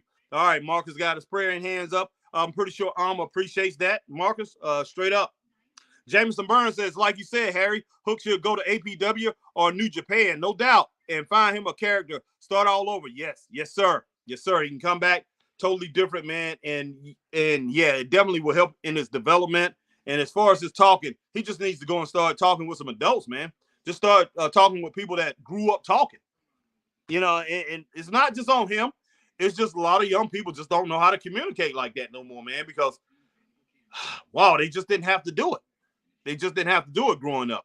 I mean, if he grew up where I live now, these kids in school, they talk all the time because we talk to their parents, parents and everything. Everybody communicate. Everybody talks to each other. So all the kids in school, man, they just talk. They talk. And so these kids, they just, where in the area I'm in, a lot of areas in the South, man, people just talk. But it depends on where you at, what part of the country you from. But, man, I feel bad for Hook because, like I say, Hook just do not know how to talk, man. Jameson Burr says, "What's up, Marcus?" All right, Facebook user, yo. I'm thinking that's Alma. I'm not sure. I'm going to go over to Facebook in just a moment. Marcus Brown, Harry, WWE is discussing a Rollins heel turn at WrestleMania 40. So expect Rollins and Reigns to reunite as a tag team. They only won the tag team titles once in 2013. I wouldn't mind them in the division. I'll tell you, Marcus, that might happen. But if it does, man, I'm just going to shake my head. I'm just going to shake my head if that happens because it's just it'll be just another sign of where wrestling is at today. Just no direction. No direction. I'm not saying that's not a good idea, but, man, it still don't give me a sense of direction of what they're doing. As far as in wrestling, man, I don't know what they're doing. And I'm going to be straight up with you. We watch every week, and we try to stay in tune with what's going on. But, man, I don't know what wrestling is doing. I don't know what Triple H is doing. Definitely don't know what Tony Khan is doing. And is not going to know what Tony Khan is doing. Tony Khan, man, Tony Khan is just outrageous, some of the things that he does. He really is. He really is. Marcus Brown says again, man, I'm trying to read that and pretty much talk at the same time. All right, Facebook user, this the set is G profile washer dryer set high efficiency. I'll message you pics of them both. Okay, appreciate that, Alma. Marcus Brown, Jameson Byrne, what's up, bro? All right, Facebook user, add me. Nah, let's see. All right, let's see. Just a moment here, guys. All right, Marcus Brown. Oh, goodness sake. I think I kind of lost the comments here.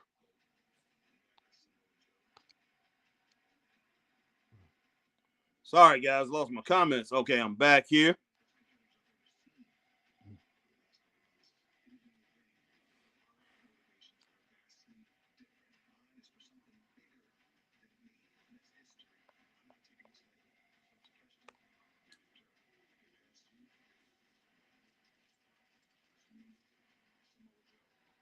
All right, guys, just 1 second here. Okay, 2 million viewers this week. Marcus saying, I'm not sure exactly if you're saying that Raw got 2 million this week. Oh, that's pretty darn good if they did. That's really good if they did. Okay, let me go back up here. So I'm kind of like Okay. Marcus Brown, Harry, I can't agree with that statement. Rock is a needle mover.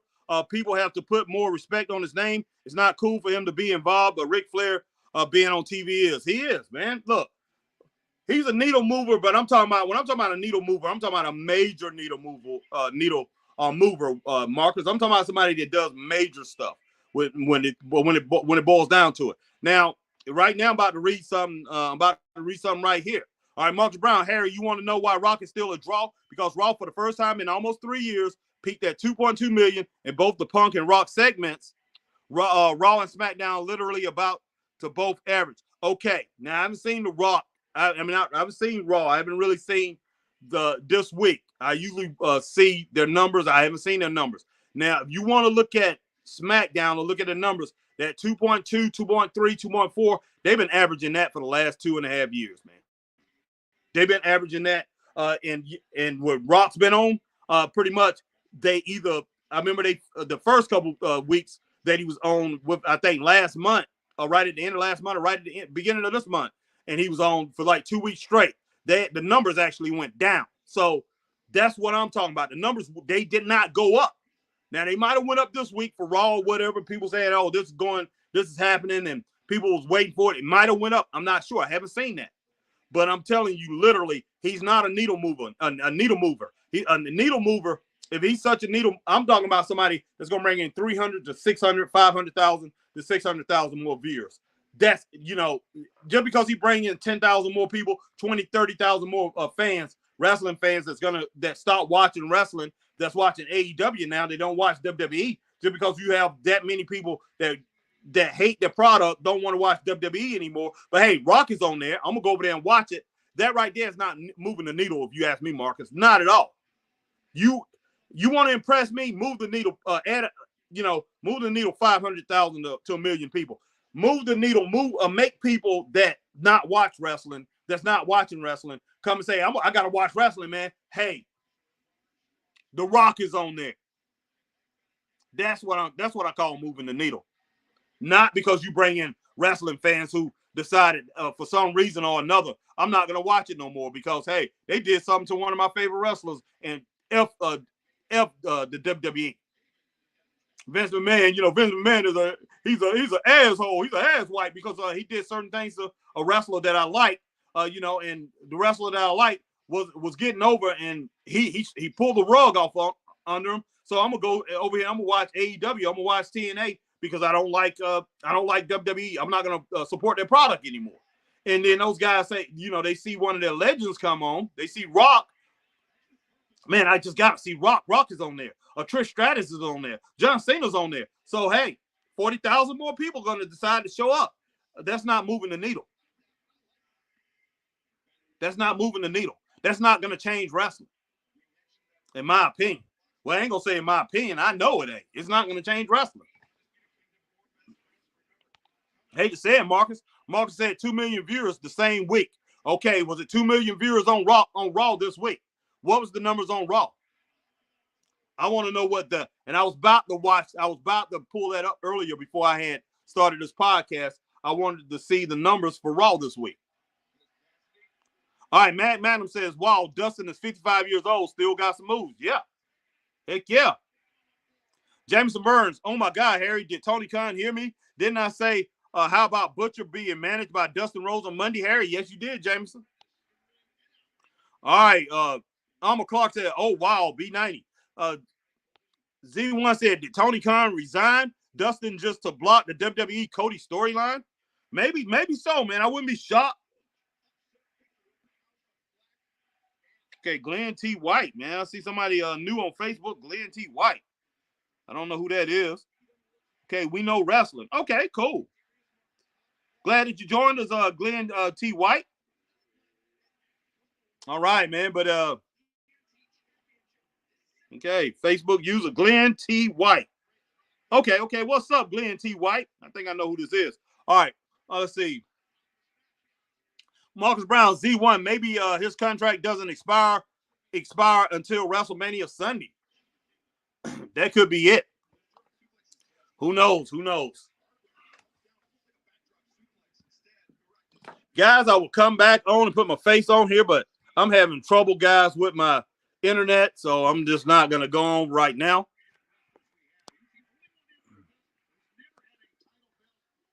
All right, Facebook user, thanks, Marcus. Prayers. That's my girl, Alma Clark. Prayers appreciated. Thanks, everyone, for your prayers. No problem, Alma. No problem. Yeah, a lot of us here, we are praying for you. All right, Marcus Brown, Z1. He probably did. Tony Khan wants to keep talent from going to WWE. Yep. All right, Facebook user said, yo, I didn't get that. I don't know who that is. Oh, that's Glenn T. White. Okay, Glenn T. White says, yo, what's up, Glenn T. White?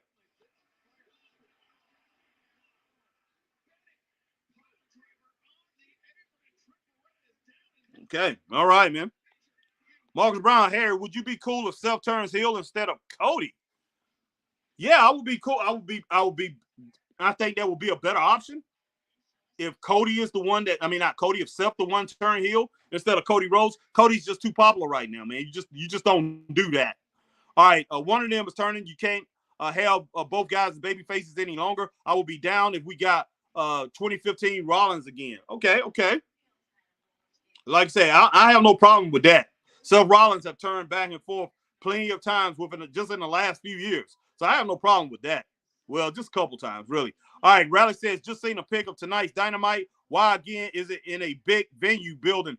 4,000 there tonight, empty seats everywhere on one side of the venue. It looks awful. That's true. That's probably why it's so quiet. It's very quiet in there, too. Very quiet in there.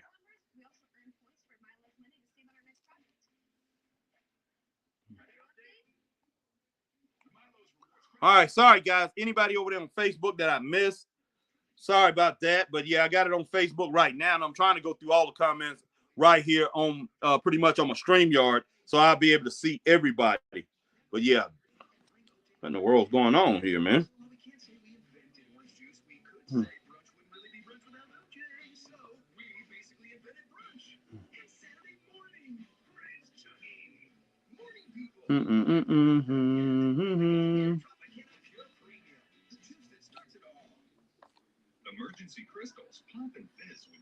All right. What the heck? All right, guys.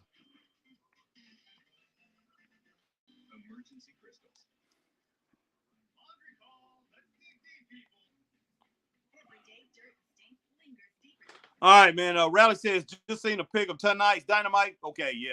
Got that from Raleigh. Tyler Tony, sup, Harry? Dustin got his own wrestling school. He can help Hook and all the guys in the back, but they refuse to get training. That is messed up, Tyler. That's messed up. I know one thing. They definitely not working out. They, I agree. I believe that 100% because they definitely won't work out, man. These guys something else. All right, let's see. All right, Marcus Brown said that real rally sport. It's not surprising Tony Khan, remaining head booker, is making even some of the hardcore AEW fan base turning the channel and rejecting tickets. Yeah. Like I say, man, their fan base, they have between 780,000 to like 770,000 to 800,000 that's hardcore. That's pretty much sticking with them lately. But they used to have like 950,000, man, that was hardcore. And sometimes they got over 1 million people when they had CM Punk. But they got up to where they was getting close to 1 million all the time in 2021 and early 2022. But they just fell off around like February or March of that year, 2022. They haven't looked back. Only things happened. The ratings went down, and now they're pretty consistent. But yeah, you got 800,000 fans, man. You got between 770 and 800,000 fans that's not going anywhere. And they praise it no matter what. All right, Marcus Brown, Harry. Nah, Raw only usually average 1.4 million, but Rock and Punk brought those ratings up. What did they get? Did they get 2 million this week? That's what I'm asking for, Marcus. What did they get for Monday Night Raw? This Monday Night Raw, did they get 2 million viewers?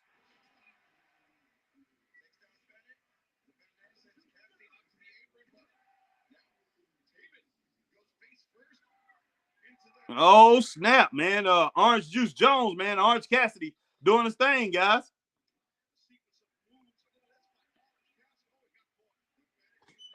Wow.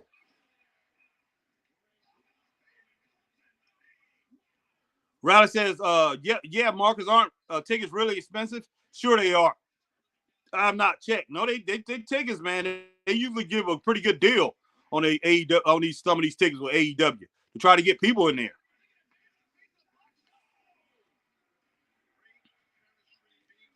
Sorry about that, man. I didn't mean to go right there. Okay, I'm going back up, guys, to try to find what's going on.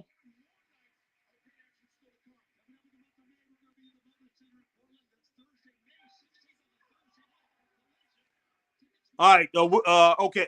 Alma said 2 stars for this match. Willow the winner. Yeah. Yeah, I can roll with that. Anywhere from 2 to 2.5 stars. Rally Sports says 1.7. I think Raw. Sure it was. Yeah, and you know what? That's pretty much close to their average. They did what 2 weeks ago? They did 1.6. That's without CM Punk and without Rock. Rock wasn't on Raw a couple weeks ago. They did 1.6 million. I mean, so I'm like, you had 2 new stars on it. I mean, you had 2 stars on there, not new stars, but you had 2 legendary superstars, WWE superstars on there. And they only moved the needle. They 100,000 fans, 100,000 more fans. That's not moving the needle, guys. Between those two, and you got AEW fans who won't watch it, say, okay, I mean, you got CM Punk. A lot of AEW fans like CM Punk. A lot of AEW fans like The Rock. So 100,000 more people say, hey, I'm showing up. I'm watching this. I don't care. We got Rock and CM Punk on there. That's not moving the needle, man. That's not making wrestling cool again. Like Rock says, make wrestling cool again. It's bringing in the general fans, bringing in the general public. He didn't do that.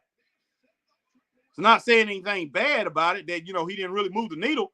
It's just that he's not doing what he says he's doing. And then when they go on Netflix, what basically they're going on Netflix, what they think they're going to get that Netflix crowd because so many more people watch Netflix. That's what they're hoping, that the people turn on Netflix and they see this stuff. And I'm going to go over here and watch wrestling because they're on Netflix. Man, the same crowd that watch wrestling is going to go over there on Netflix, is going to watch it. Straight up, man. That's how it's going to be. Because, man, the WWE brand is everywhere. It's everywhere. Everybody knows about it. It's not going to make a difference that they're on Netflix, Hulu, or whatever popular streaming service that they're on. It's not going to make a difference. Those people that usually watch Netflix, man, they watch Netflix because of those shows on Netflix. Straight up. They do. They do. And what you're creating is more competition. When it boils down to it, on Netflix, you create more competition. Because Netflix, they're not just gonna show the WWE up there on the screen by itself. I mean, they will premiere it and say, okay, the WWE is on tonight or whatever. But when people go streaming and see certain things on for the night, you're gonna have over there on that Netflix, you're gonna have maybe Cobra Kai beside it. You're gonna have the All American beside it. You're gonna have maybe some other show.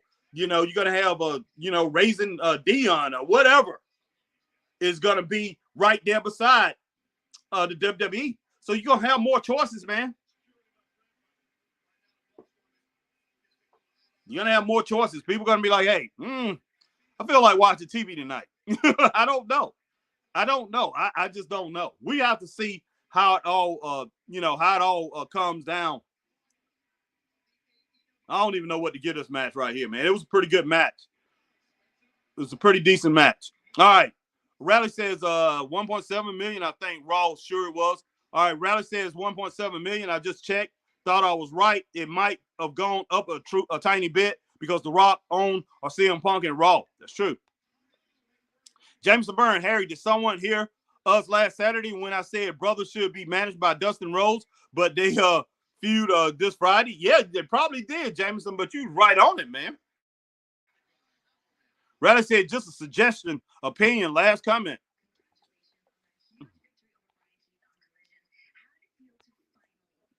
Kyle O'Reilly. Okay, I didn't see Collision.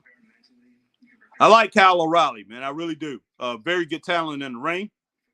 Marcus Brown, Will Rally Sport. Yeah, the tickets need to be sold at a lower price. They're struggling to sell tickets to a point that Mercedes has to buy fans TV and sell tickets for buy one, get one free. All right. I think that's Jordan. Let me turn back on. I got to get Facebook back on, guys. That says thanks, man, over on Facebook. I think that's Jordan said that. Marcus Brown, Will Rally Sport, Rock and Punk peaked the ratings at 2 million, but the rest of the show was to 1.7 million. Anyway, it goes. The ratings are going up. WWE is looking like early AEW, while AEW is looking like 2017, 2020 WWE. Okay. Facebook user, I can't get into AEW for some reason. It's okay though. Yeah, that's true. That's true. All right, man. Let me go back over here on Facebook and see what I got. Guys, sorry about that. I'm having a little trouble here. All right, Rally. Rally Sports says, oh, yeah, I was going on overall average. Sorry, Marcus. I bet Cody Rock segment and quarter hours were higher. I'm sure they were. I'm sure they were. But still, that's 300,000. That's 300,000 from their average, 200 to 300,000 more than their average. And like I say, you could grab that easily from the AEW people that don't usually watch. I mean, some people, it could be some people from the general public that likes Rock movies and things like that. But I guarantee you, for the most part, 88 to 90% of those fans are wrestling fans, guys. Wrestling fans that's watching right now.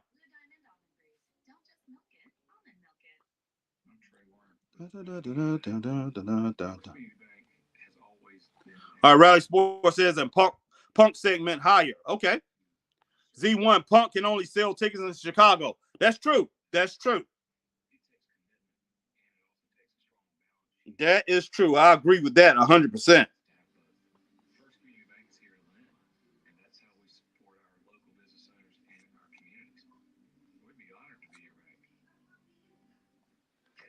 It's exciting. It's rooms to go. And right now is the perfect time to go. Shop the amazing Rooms to Go anniversary sale. Celebrating another year with big anniversary sales. Okay, Glenn said he can't get into AEW, man. All right.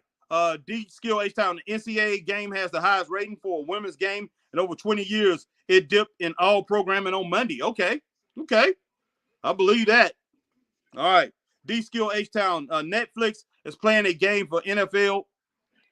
It's making a play for NFL or NBA games in the future. They are trying to show they can handle live programming. Yes, they are, D Skill H-Town. Yes, they are.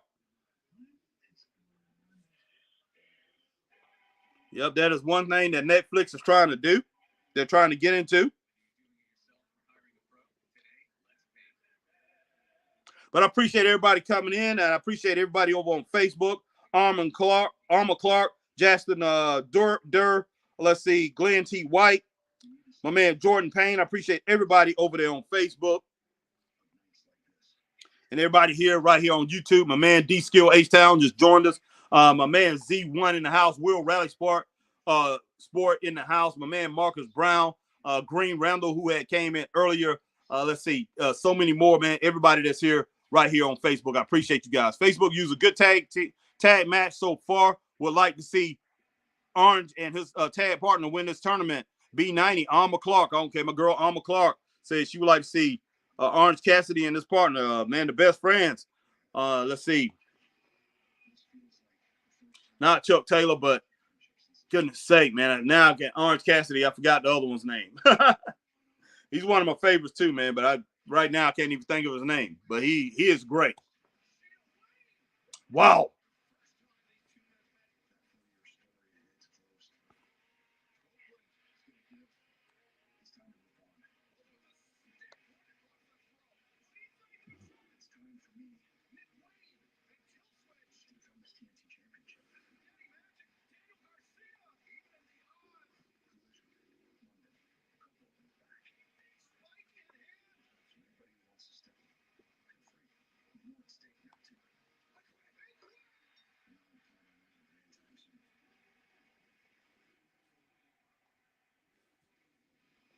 Yeah, Trent Beretta. I appreciate that, Alma Clark. Yep, Trent Beretta. Thank you. Yeah, Trent is tremendous, man. Trent is a great wrestler, straight up. He is, no doubt.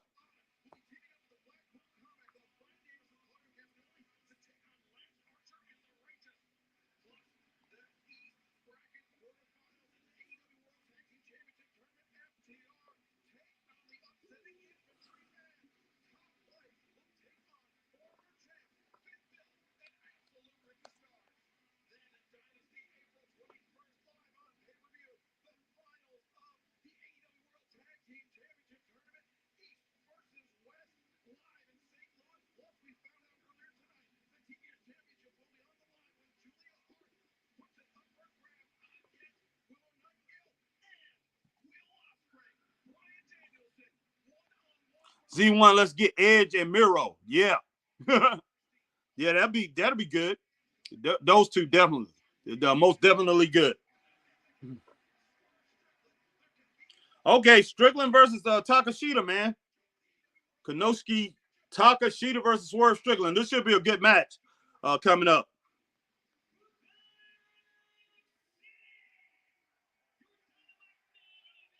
I am going to enjoy this one.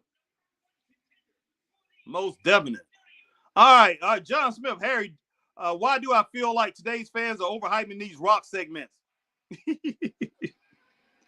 Oh, yeah. John Smith, I don't disagree with you, man. I used to see this on a weekly basis back in the day with Austin, Triple H, Taker, Foley, Shawn, and The Rock. Yeah.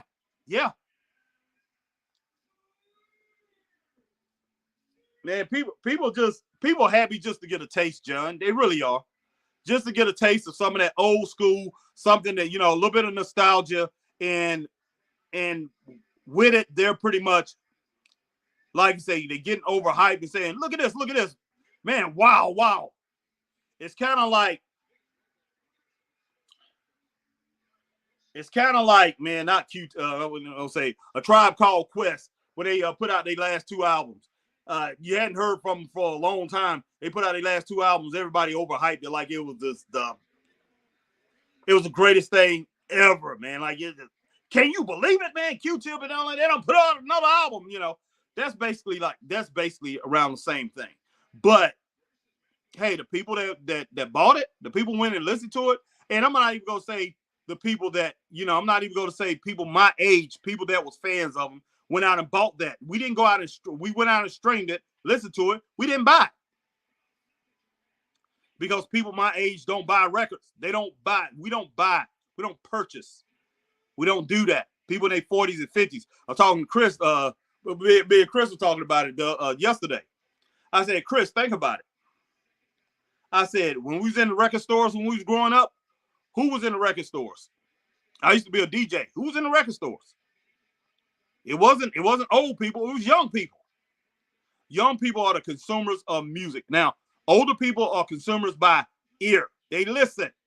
But older people don't buy music, man. They very rarely will they go out and buy music. Maybe some, back when I was growing up, you might have people going there and maybe buying the best of, the Eagles. If the Eagles came out with a compilation album or whatever, the best of the Beatles came out with something like that. The Commodores came out with a best of the Commodores or some, Stevie Wonder or somebody like that. They would buy the best of, a Dolly Parton new album or whatever. They would buy this stuff. But for the most part, man, it wasn't old people in these record stores. It was young people. It was young adults. It was teenagers to young adults. The record stores was 15 to 23. That was the age group that was in there buying records, man. That is the consumers of music. And it still is to this day. You can go a little bit younger than that, but people getting their parents' credit cards or whatever they buying, they purchasing these, they purchasing records, they buying streaming. We might listen to it, catch it on Spotify, hey, catch it on YouTube, catch it on SoundCloud or whatever platform that is on, we'll catch it and listen to it. But man, we are not gonna buy, this age group here, unless you really into something like, say, hey, Rakim came out with an album, of course I'll buy that. Maybe LL Cool J, I possibly would buy that, especially if it came out on vinyl or it came out, a hardcore, a hard copy of it where I can hold, man, something physical, like a CD or something like that. Yeah, I'll buy a CD. I buy Dr. Dre and people like that. But man, you think I'm gonna go out and buy an album? Say if let's just what rappers done been out a long time, they still pretty much hit. Say if Kendrick Lamar new album. He just now dissed J. Cole and Drake or whatever. You think I'm gonna go out and buy his album? No. Because I listen to it, I listen to his music on the radio, I listen to Drake and all those guys. But you think I'm gonna buy that stuff? No. I listen to Billie Eilish, Billie Eilish, whatever her name is, Ariana Grande and all of, I listen to them. I listen to their stuff because my daughters and kids, they used to listen to them as they was growing up, and they still hitting. Taylor Swift, I like her music and stuff like that. But you think I'm gonna go out there and buy their stuff? I bought a couple Taylor Swift CDs for my daughter when she was little because they were big fans of her. But you think I'm gonna go? I listen to it on the radio. But you think I'm gonna buy that stuff, man? You know, I'm in my 50s. I'm not gonna buy that. Even if, you know, unless if I was still DJing, yes, I would. But, you know, as a consumer, just a person who just want to listen to music, no, man, no. You put me an iconic R&B group, say if the SOS band, you know, SOS band came out with another album. If Cameo got back together, came out with another album, yes, I'll buy that. You know, Aerosmith come out with another album, I'll buy that. But you think I'm gonna buy one of these young artists that's out there, man? No, not buying that stuff, man. No. I'm not gonna stream it. I'm not gonna pay $1.99 for it. I'm not gonna do any of that stuff.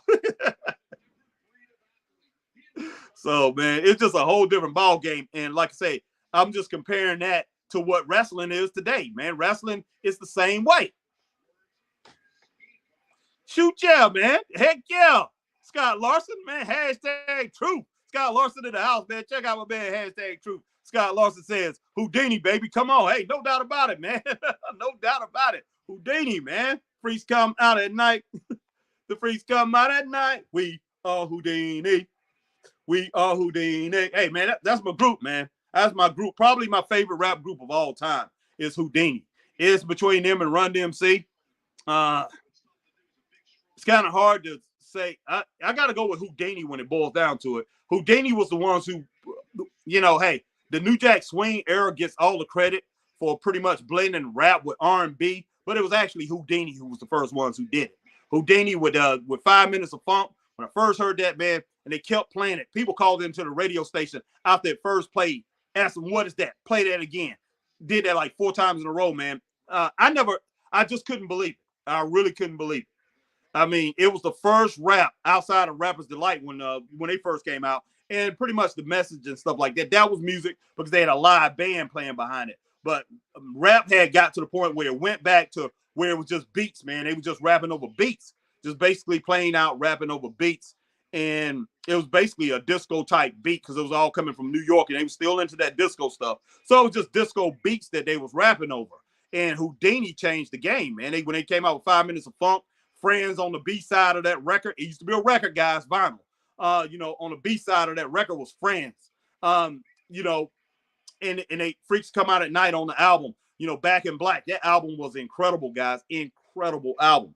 And I like to say, that was the first rap record in years that I heard that was blended music. It wasn't just, you know, like Run DMC was just a beat. Boom, boom, boom, boom, boom. You know, it's like that. And that's the way it is. Sucker MCs, all that stuff. It was just a beat, pretty much. They added a little bit of percussion, a little bit of music in it. Guitar. They added that hard rock guitar in there with Rick Rubin. You know, he used to like to play the guitar.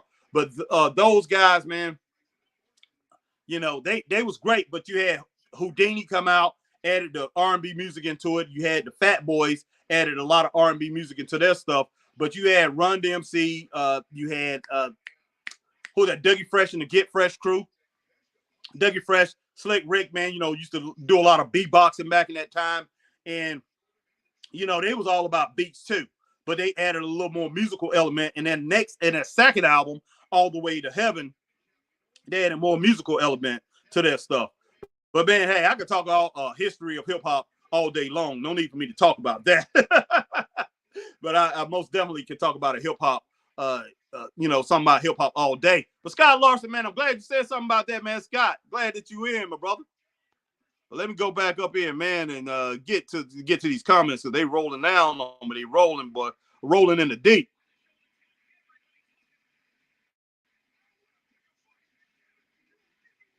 All right, Z1 says, right, John.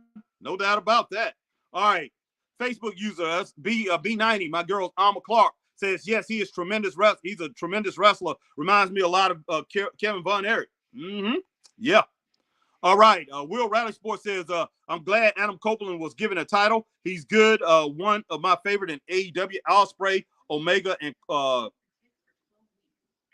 Copeland, my favorites. Okay. But yeah, this Takesha guy, man, is something. They have got to do the right thing by him.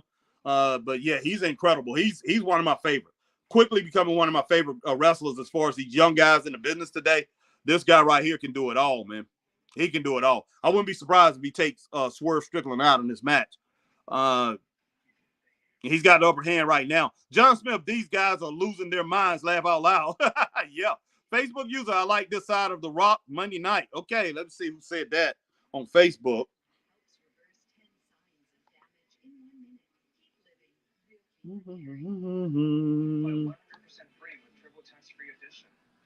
Okay, that was Glenn T. White said that. Okay, Glenn. I hear you, man.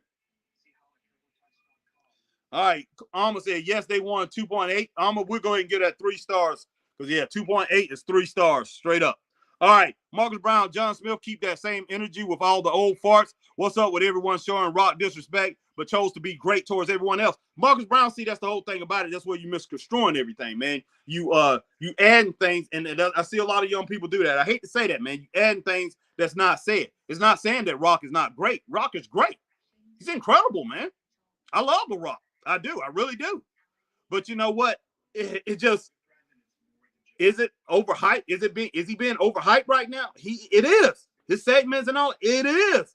It's good what he's doing. I like what he's doing for wrestling and everything like that. But but what John Smith is getting at, and I agree with him, it's not at the point where, man, he's bringing the attitude era is jumping right back in. When you walk into a grocery store, everybody just sitting around. You go around 5 different aisles, and everybody's talking about wrestling and what happened on wrestling last night. And that's what John Smith was talking about. And that's what, and believe it or not, Marcus, I know you wasn't around back then, but that's how it used to be. Man, I'd be all over the store or wherever I was at. People were just talking about wrestling, man. Stone Cold Steve Austin. Everybody was wearing that shirt, Austin 316. If they wasn't wearing Austin 316 shirts, you go walking through the mall, man. I'm talking about this was bad when the malls was packed. You go walk through the malls, they weren't wearing Austin 316. They was wearing the NWO shirts. And then the NWO Wolfpack shirts came out too. Everywhere you went, I don't care where you went, you drive around in the city, man, you get out of your car in parking lots, people got those shirts on, man. Wrestling was huge, buddy. And wrestling, they're trying to play it out like, hey, it has that same element that it had back then. That Rock is bringing that kind of excitement back to wrestling. It's not. He's not. With the wrestling fans, man, of course, with the wrestling fans that we have today in the wrestling realm, the group of wrestling fans, yes, he is. But as far as the general public, he's not moving the needle with the general public like they did back in the day. Everybody wanted to go and see what was going on. They just did. And people just tuned in that wouldn't watch wrestling. They tuned in to see what was going on, what all the fuss was about this guy with this Austin 316. All right, Rally Sport. Oh, no. Now this should be a good Swerve, great in ring. Takashita, great in the ring, could be a banger here. That's true. All right, nice cross body block, man, by Swerve. All right, my man Scott Larson, man, the vinyl I got rid of would be worth a mint. Hands, oh gosh, hindsight, no doubt about it. No doubt about it, Scott Larson. And I was a DJ, like I say, my friend gave away a whole bunch of vinyl, man. A friend of mine gave away my records to other people, man. I was pissed. I still got a bunch of vinyl, but nowhere near what I had. But yeah, vinyl's worth a lot. All right, man. Rally Sport could be a banger. Sorry, last comment. No doubt. I know what you were saying. All right, John Smith, I'm seeing a lot of these YouTubers saying this is the best time in wrestling ever, and I'm just shaking my head, laugh out loud. Yeah, that is crazy. That is crazy for them to say that. But they don't know, man. They don't know. I mean, when you're young like that, you're going to say some real dumb stuff. You really are. And you know what? I understand them wanting their era to be the best, man. I really do. I understand that.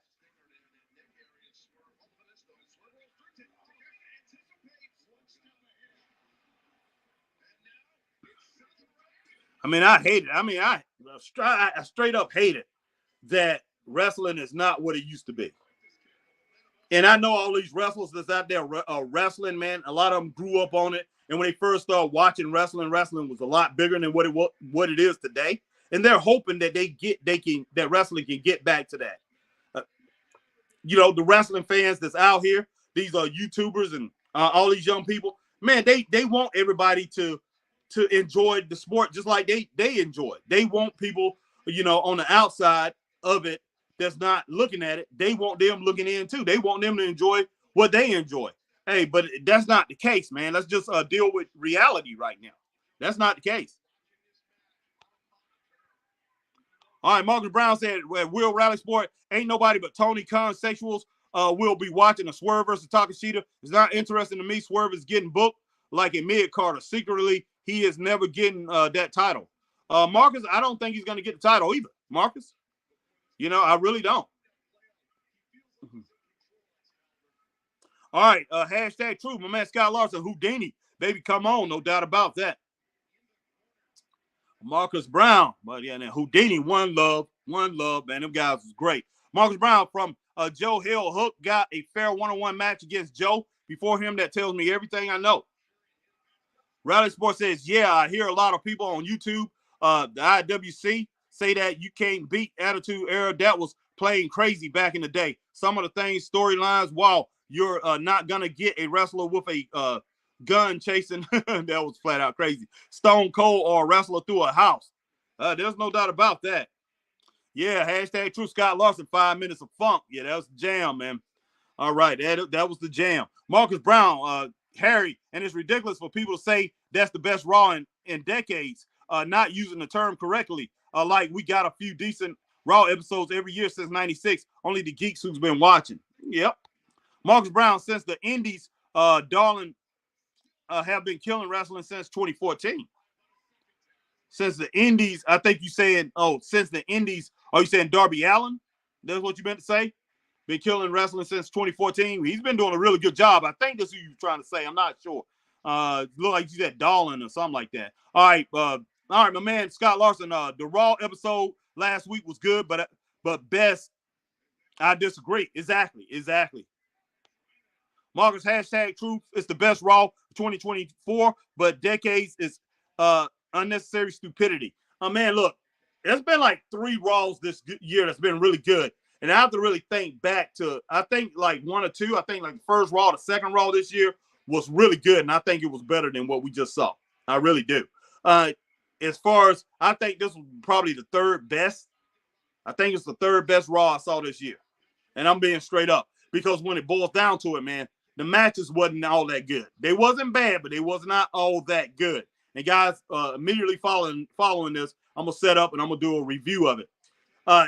It was the segments. The interviews and all that. That's what pulled Raw up. That's what made Raw look incredible because of everything else that was surrounding it on the outside. The matches wasn't that good, and they brought it down. They wasn't bad, but he wasn't good. All right, Marcus Brown at hashtag truth is the best Raw of 2024. Okay. Hashtag truth, my man Scott Larson. The song White Horse. Yeah. Oh my God, by Laid Back, White Horse. That was an incredible song, Scott. White horse, don't ride a white horse. That's a great song, man. Facebook user, ouch, Spike did a yam banger on Christian Cage. McClark. That was a good match.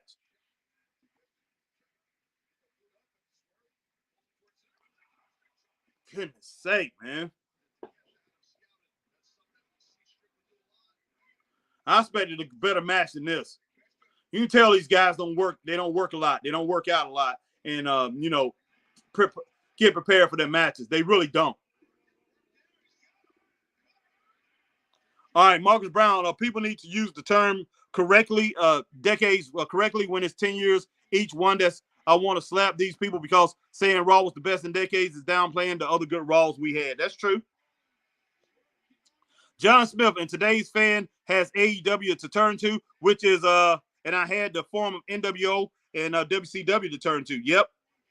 All right, Scott Larson, I want wrestlers today to take what the past gave them and add to it, not bring it back. That's true. That's the reason why, hey, I don't really care about this attitude thing. Oh, we're bringing back the attitude era. We're bringing back the attitude era. And what it's showing me is that they have went and been looking at everything in the IWC. They are looking at what the fans are saying online. They are looking at the blogs. They're looking, they're listening to the podcast or listening to certain things in the podcast. For the most part, they're probably going and looking they're probably looking into, as far as the podcast, some of the, some of probably the titles of the podcast and going in and seeing, the most popular podcasts, seeing what the fans are saying. And they talking attitude era. Oh, we need to bring back the attitude era. No.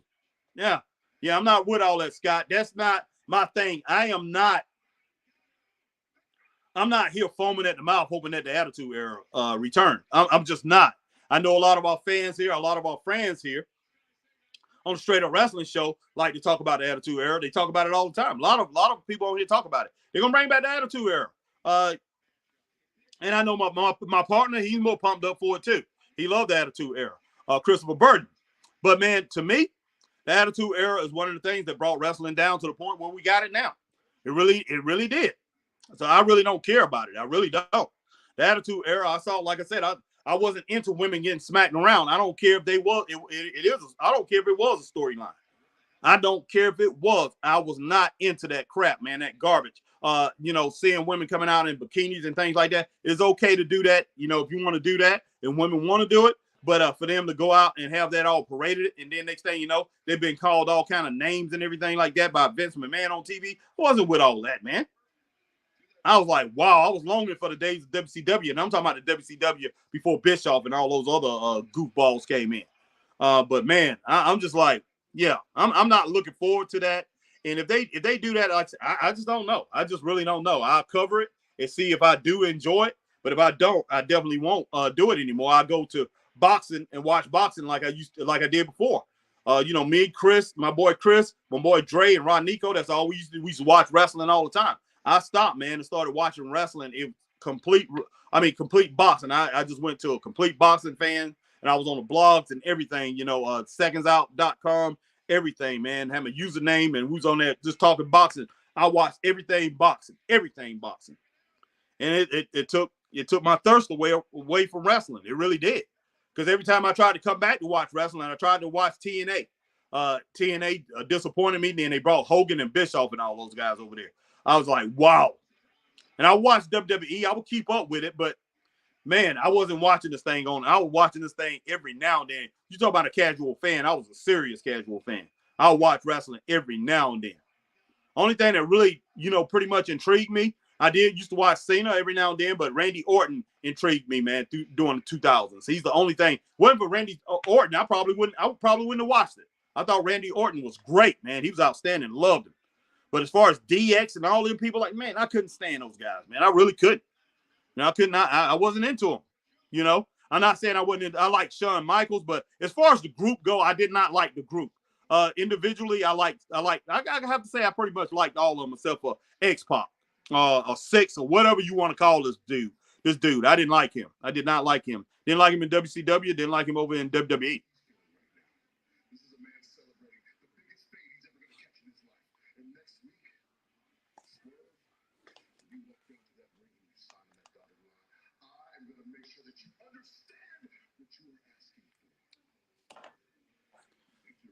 Man, that guy right there, serious business, boy. That match was pretty good, man. I can't rate it. I really can't rate that match. It was a good match though, but I expected more out of it.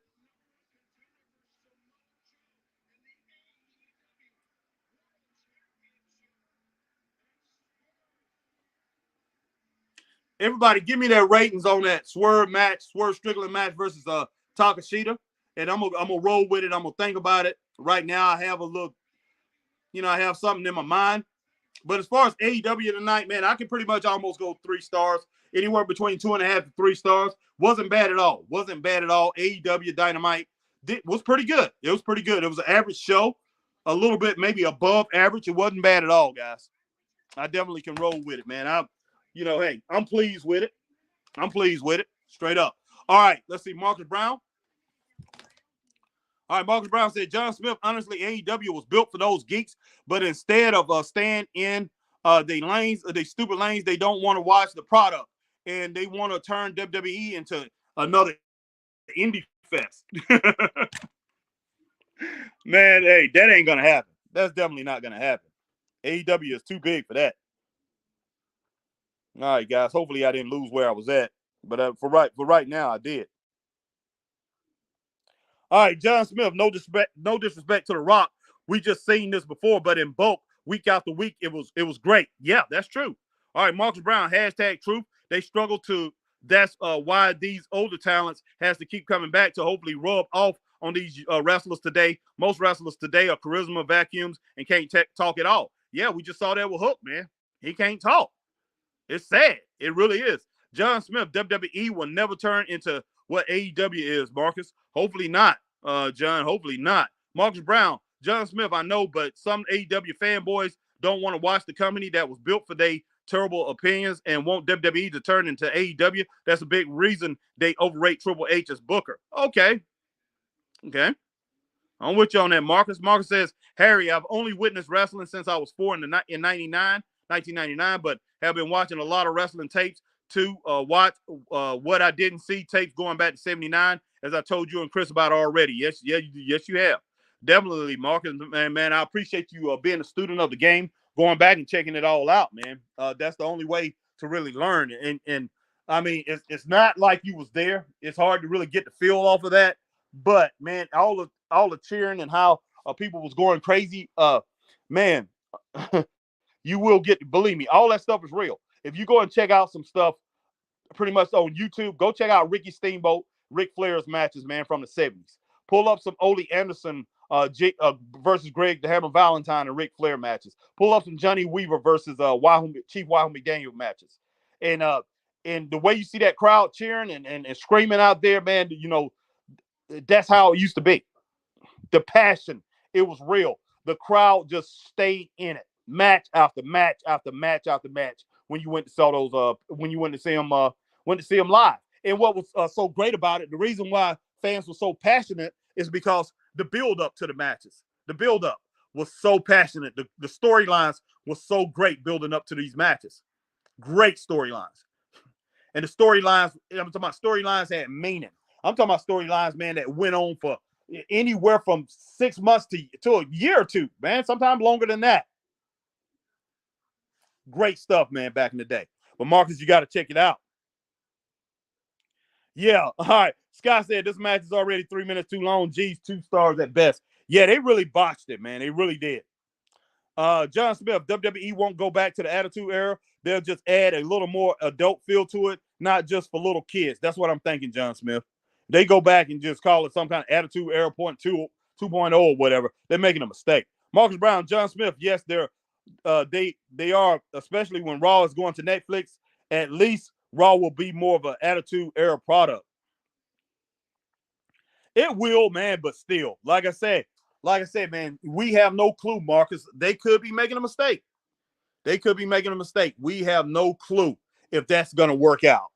If it doesn't work out, you better believe Triple H and Triple H and WWE, they will, man, those guys are gonna doggone they're gonna walk the plank real quick. They are gonna roll that thing down the river real fast. They are gonna get out of it. They will not continue on with that thing if it's not working. You better believe that. Armor Clark says 2.5 stars for this match, 3 stars for the show overall. That's what I have, Armor. 2.5 stars for that match. I didn't want to say 2.5 stars because about every match on the show besides like one, every other show, I think about every match besides one, I think one of the matches I said 2 stars and every other match was like 2.5 stars.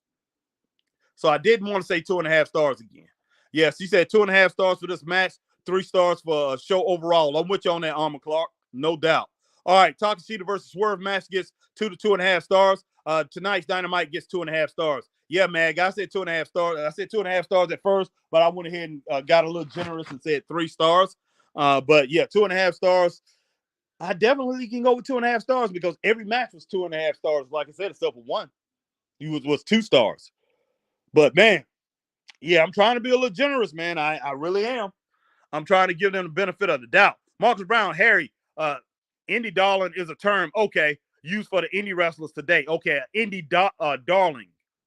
Okay, when I said killing wrestling since 2014, it was a critical bad way. I wasn't saying killing it in a good way. Okay, I understand what you're saying, man. Yeah, that term is around in the indies, most definitely.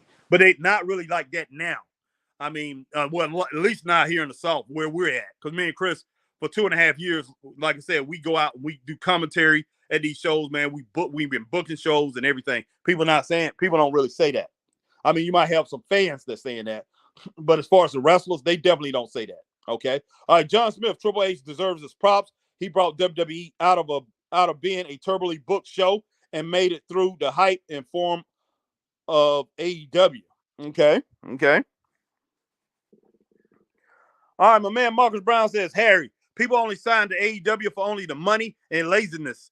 They know they would have to earn a paycheck if they sign with TNA and WWE. That's true. That's 100% true, Marcus. All right, guys, man. If I miss somebody's comments, you guys let me know. I'm still here for this podcast right here. But let me know, man, if I miss anybody's comments. Let me go over to Facebook. All right, Marcus Brown says, Harry, I'm not in that group. I came up with them going to the Attitude Era again by myself, as I've been looking at all the hints WWE obviously gives us. Also, Drew was talking to Heyman backstage. Okay. But yeah, they man, look, Marcus, they are heading that way. You know, I cannot sit here and say they're not heading that way. They definitely heading that way into an Attitude Era. They're heading that way. It's easy to, it's easily seen. Nobody can sit here and say that they're not heading that way because it's all out there. They adding the cussing in there. Pretty soon you're gonna have the women out there, doing a whole bunch of things, but it's gonna be a lot harder, man. In this Me Too era and everything, doing all the stuff that they was doing during the Attitude Era, they definitely can't do that. They really can't.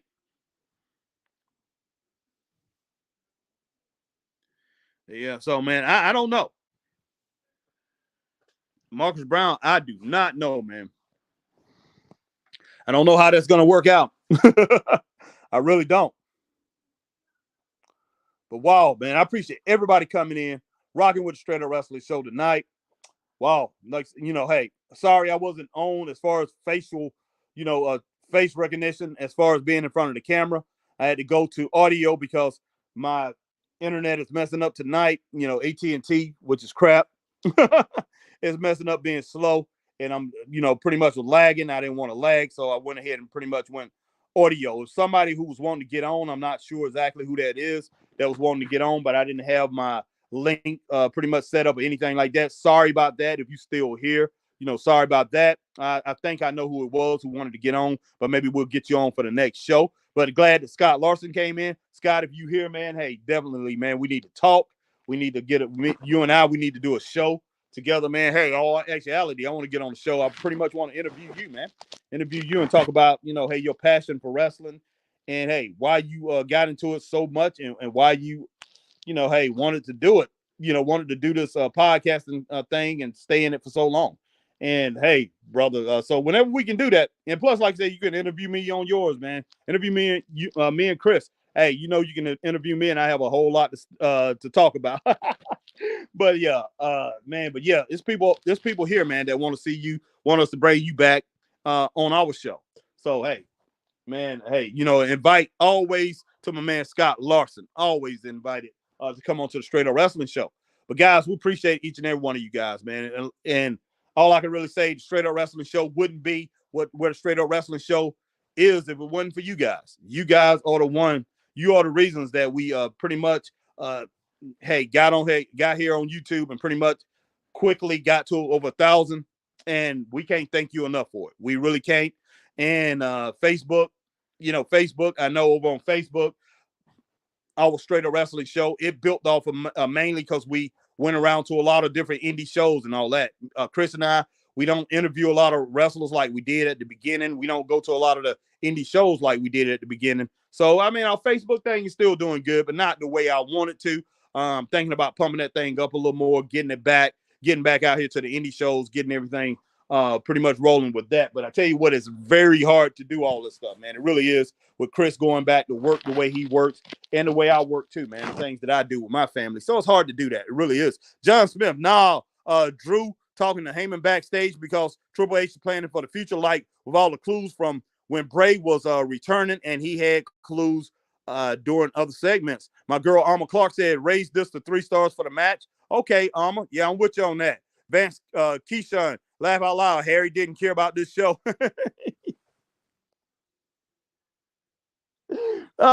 Vance, it was okay, man. That's all I can really say. It was okay, Vance. Man. All right, Vance said we didn't say what the score for the night. We talk about what happened in that ending. Man, if look, 2.5 stars to 3 stars, man. 2.5 to 3 stars. My man Magnum gave it 2.5 stars. And my girl Alma Clark said 3 stars, but I said anywhere from 2.5 to 3 stars. That's what we're gonna have to roll with, man. Anywhere from a C minus to a D plus to a C minus. You know, I did say they went a little bit over average, but I'm just saying that it's because they really didn't F it up. You know what, Vance? They really didn't. They didn't scuff it up tonight. It just, you didn't have a whole bunch of garbage going down, a whole bunch of foolishness going down to mess up the whole scene tonight. That's the only thing I can really say.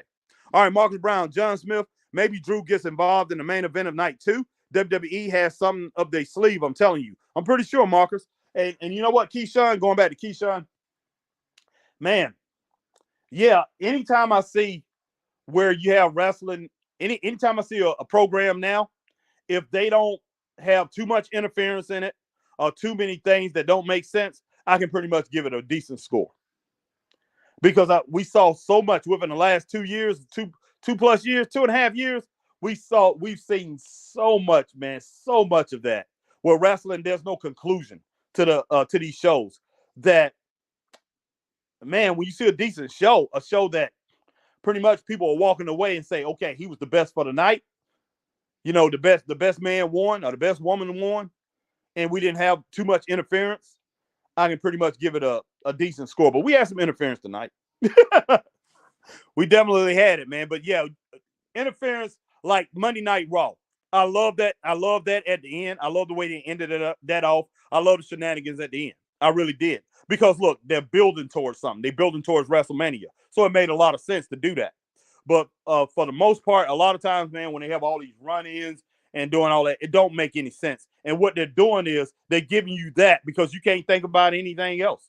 You're gonna think about that more than you think about the crap show that you just saw.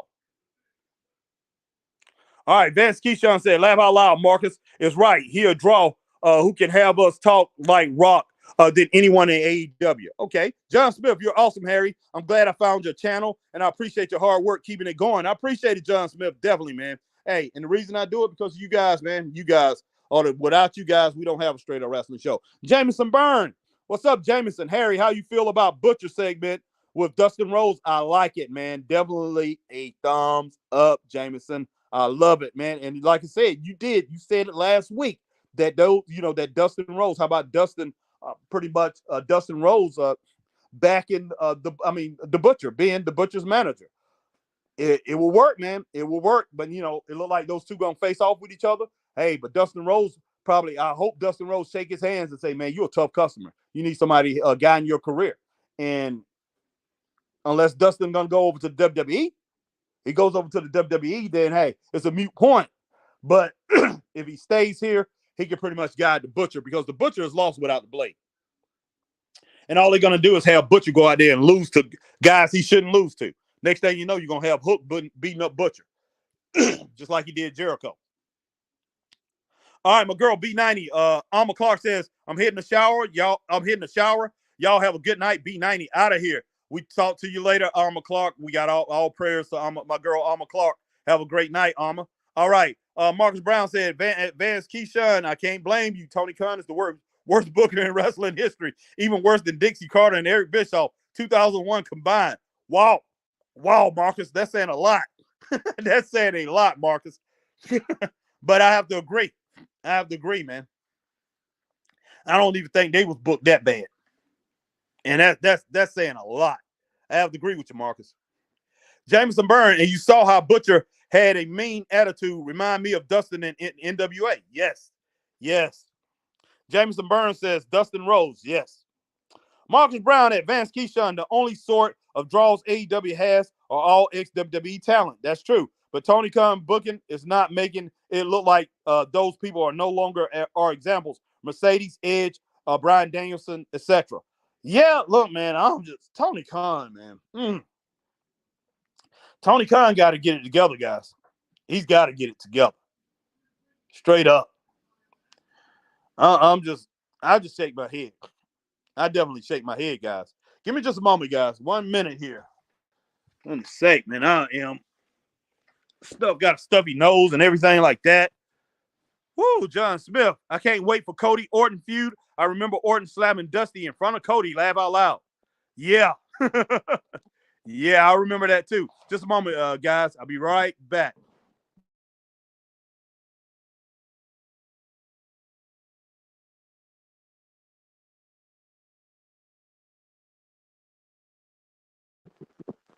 All right, guys, still here.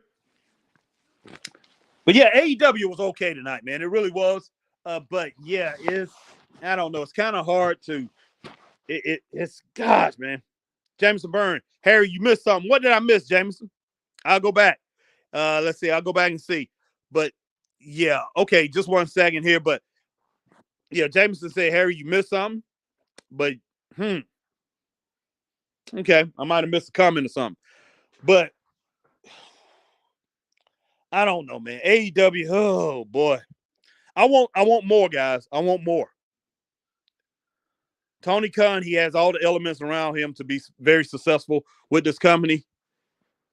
He just refused to use them, guys. He's not using the people that he needs to pretty much take this thing to the next level. And yes, believe it or not, Tony Schiavone is that guy. He's the secret sauce that can pretty much put this thing in perspective, man. He's the guy that can take this thing to the next level. Tony Schiavone knows what he's doing, guys. Tony Schiavone, if you ask me, worked for the greatest promoter of all time. And Tony Schiavone was involved in it, man. He produced the show. He produced Mid-Atlantic Jim Crockett Promotions. He produced that thing for like 3 to 4 years, man, before he went up and ran up to WWE. He produced the show. He made sure all the booking and everything was correct, man. Everything was in line, even though Dusty was the booker. And when Dusty wasn't a booker, he was booking. When Dusty and Ole was those guys wasn't booking. Tony Khan was doing, not Tony Khan. Tony Schiavone was doing the booking. Tony Schiavone knows what he's doing, but Tony Schiavone just want to collect that check. I can't blame him though. I can't blame him. Collect that check, get that money. Bobby Jones in the house. What's up, Bobby? Marcus said John Smith, Orton would be him. Cody should only hold the WWE Championship for 5 months. Man, even if he holds it for 5 months, that's still good. But I think Cody Rhodes should go on a 2-year run. Marcus, I really think Cody Rhodes should go on a 2-year run. Cody Rhodes is hot, man. He is hot. And I think he's going to be even hotter as the champion. And if anybody over in that company right now has a shot to bring in the general public, I don't think anybody has a better chance than Cody Rhodes. Because you know what? Out of all those names, you can talk about Rock, you can talk about John Cena, you can even talk about Stone Cold Steve Austin. I know how big he got. But if you mention Dusty Rhodes' name out here to the casual wrestling fans, the old school casual wrestling fans, you say Dusty Rhodes and his children are wrestling, they are going to come and watch. They're going to come and check that out. Stone Cold Steve Austin can come back and wrestle for a little while. Guarantee you, man, he's not going to move the needle just like Rock. He's not going to move it he's not going to move it in, he's not going to move the universe. He's not going to bring in the general public like people think The Rock could do. Rock is more popular than he is as far as the general public go. Steve Austin is the most popular wrestler, I think. Well, I'm pretty sure he is. He's the most popular wrestler. Only person that had a run bigger than him ever in wrestling, in my opinion, and that's Hulk Hogan. That's the only person who had a bigger run than Stone Cold Steve Austin. Believe me, man, that Stone Cold Steve Austin, I never saw anything like that. That Austin 316. Never saw anything like that. That was crazy. NWO is, I say the NWO, Rock, NWO close second. The Rock, maybe NWO was bigger than Stone Cold Steve Austin. Maybe NWO was bigger than Austin 316. The NWO, the first 9 months of it, the first year and a half, maybe the first 14 months of 14, 15 months. Then after that, it started hitting that slide. But it was bigger. The NWO thing was bigger than Stone Cold Steve Austin. Then Steve Austin just got big, and it just lasted for like a year and a half, 2 years. Then you had Rock, who was really big. Rock was huge. Really big, guys. But you know what? And I'm going to tell you why. I'm going to tell you why I know Wrestling fans want things to be real. I don't care if they know it's scripted or whatever. They want it to be real. It's because when you who on the internet has the most interviews segments on the internet that people go back and recite. Goodness, guys. Excuse me. Nature Boy Ric Flair, guys. Everybody out here reciting Nature Boy Ric Flair. Even young people reciting the Nature Boy Ric Flair. They got him in rap songs, things like that. Athletes. Everybody recites the Nature Boy Ric Flair. Everybody talks about Ric Flair. People go back and they watch his matches and everything like that. That's why he's being so revered. Even though the machine of up in New York, the machine that backed the World Wrestling Federation, backed the World Wrestling Entertainment, that machine that Vince McMahon had that made Hulk Hogan global superstar, that made Randy Savage global superstar, Ultimate Warrior global superstar, Bret Hart a global superstar, Shawn Michaels a global superstar. You know, these guys was huge. And you can sit here and you can make an argument that all these guys was bigger than Ric Flair. You can say that. You know, I saw a podcast and there was people getting mad because they said Flair, and he was saying, I think it was Dave Knows Wrestling. He was saying all these guys was bigger than Flair. At one time, they was. They was, because Flair was over in WCW, NWA. He didn't have that. He did not have that. But now you see who is the most talked about wrestler, old school wrestler, Nature Boy Ric Flair. He's talked about more than Hogan. And Hogan, like I say, a lot of that racist stuff that came out, hey, I never looked at Hogan as a racist or whatever, but the racist allegations and things like that hurt him. So, but man, when you talk about the promos and you talk about people look at, somebody that was cool and somebody who was the model wrestler out there, this guy was a wrestler, and even the young people believe that he was the greatest wrestler of all time. It's Nature Boy Ric Flair. And Nature Boy Ric Flair did it the way it's supposed to be done in wrestling. He is the one who lasted. His name is the one that went down. He's the iconic one. The only one that ESPN done a 30 for 30 on as far as wrestling go. They didn't go to Hulk Hogan. They didn't go to Bret Hart. They did not go to the Road Warriors. Hey, I think I take that back. Let me as far as Road Warriors, I think Hulk had passed or whatever. They didn't go to Rock and Roll Express. Rock and Roll Express icons, even though they wasn't up in the WWE. Icons, man. But they went to the Nature Boy Ric Flair, a real true wrestler. And man, you need somebody iconic like that. You need somebody, put it like that. In wrestling today, you need somebody legitimate like that defends that title all the time. That's going to be there. Every other Saturday, you're going to see this guy, and he's going to be all over the world defending that title. That's what wrestling needs, man. Wrestling needs another Black Jack Mulligan. Wrestling needs another Chief Wahoo McDaniel. Wrestling needs another Hulk Hogan. Even though Hulk Hogan, he didn't defend the title as much as Flair did, Bob Backlund did, Bruno Sammartino, Harley Race. He didn't defend the title like that, but he defended it enough, guys. But wrestling needs guys like that. Wrestling needs even a Demolition. Wrestling need another Demolition. They need a Road Warriors. They need another Rock and Roll Express. They need another Midnight Express. Hey, the Young Bucks could have been another Rock and Roll Express, but these guys are too into coming off the ring ropes, man, like they jumping on a trampoline and choreographing the heck out of their doggone moves where you can see everything coming. But man, I'm just like, wow, wrestling has so much potential. And you know what? When it boils down to it, you got just as many stars today as you had back in the day. You got just as many stars, and I'm talking about in both companies, that you had in WWE and WWF. I mean, WWE and WCW. You have just as many stars in these companies today that you had back then. But the difference is they knew how to book those guys back in the day. They knew how to book them to where they were stars. And they look foolish on TV. Somebody could be a star this week. The next week, they're not a star again. Everybody looking down on them.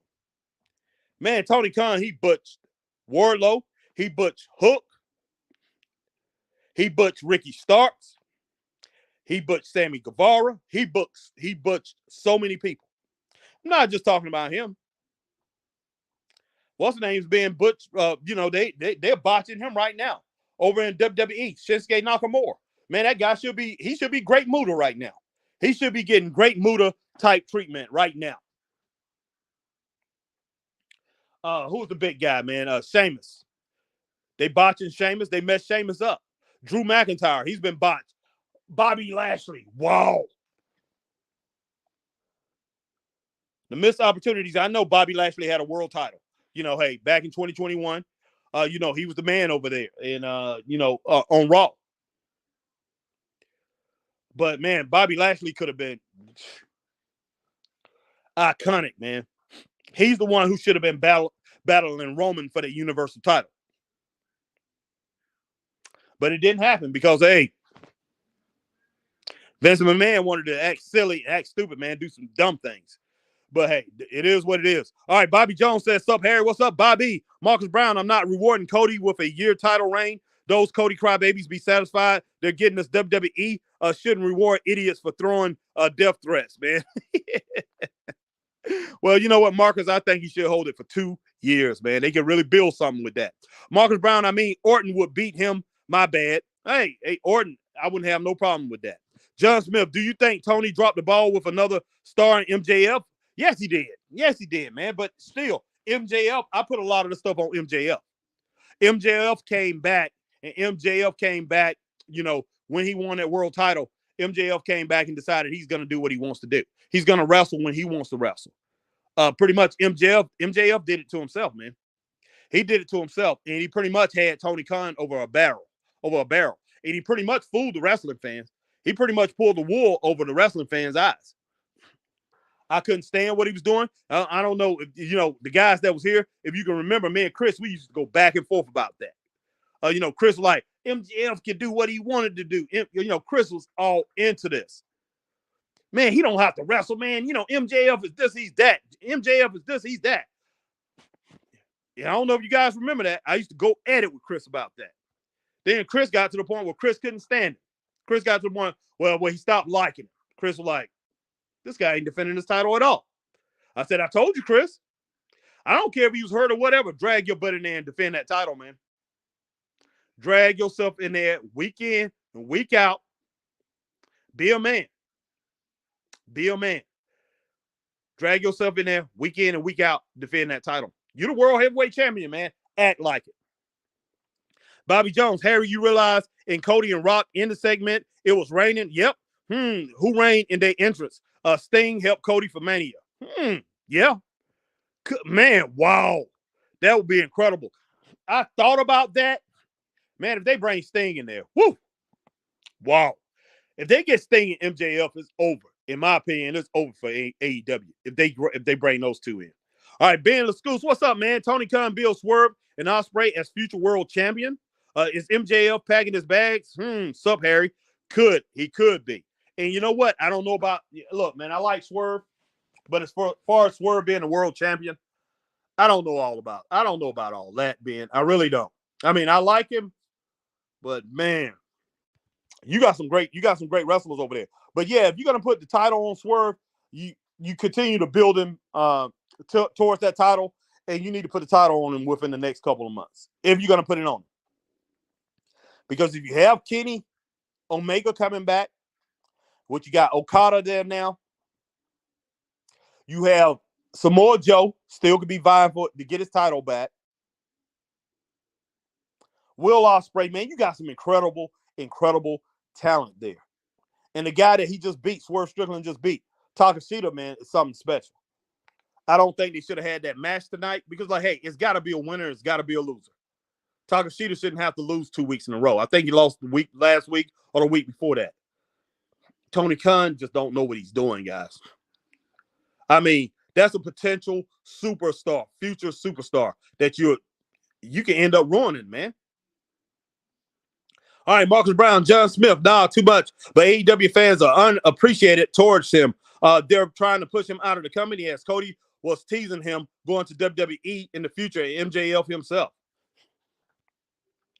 Marcus Brown, Ben Lascuse, you can keep being stubborn as long as you want. No offense, but you would be a fool to think Swerve is getting the title. Tony Khan doesn't book black talent correctly. Well, man, I don't know. Tony Khan, man, he has no clue. Has no clue. I will be shocked if Swerve gets the title. And you know what? I'm gonna go ahead and say this, Marcus. Man, hey, I want to see a black wrestler get the title, but it's not about him being black when it boils down to it. It's just that Tony does not see the direction, the direction to take him, man. What can after he gets the title, then you always got to look at it and say, okay, then what? Who are the best people that we should be in the path of a Swerve Strickland to make Swerve look good as the world champion? You got to make him look good as as the world title holder. All right, Marcus Brown said, okay, Marcus Brown, if he did then, why have Athena been stuck on Ring of Honor since 2021? Man, that is just crazy. Athena is probably the most talented female that he has in AEW.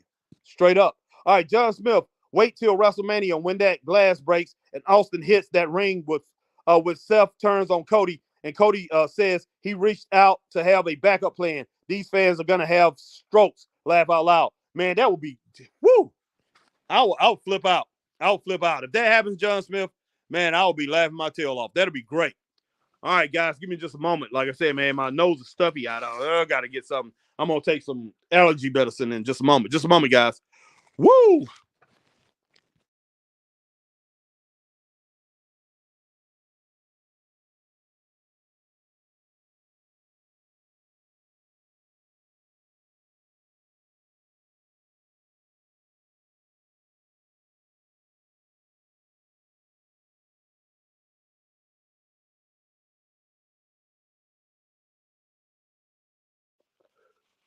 All right, Marcus Brown.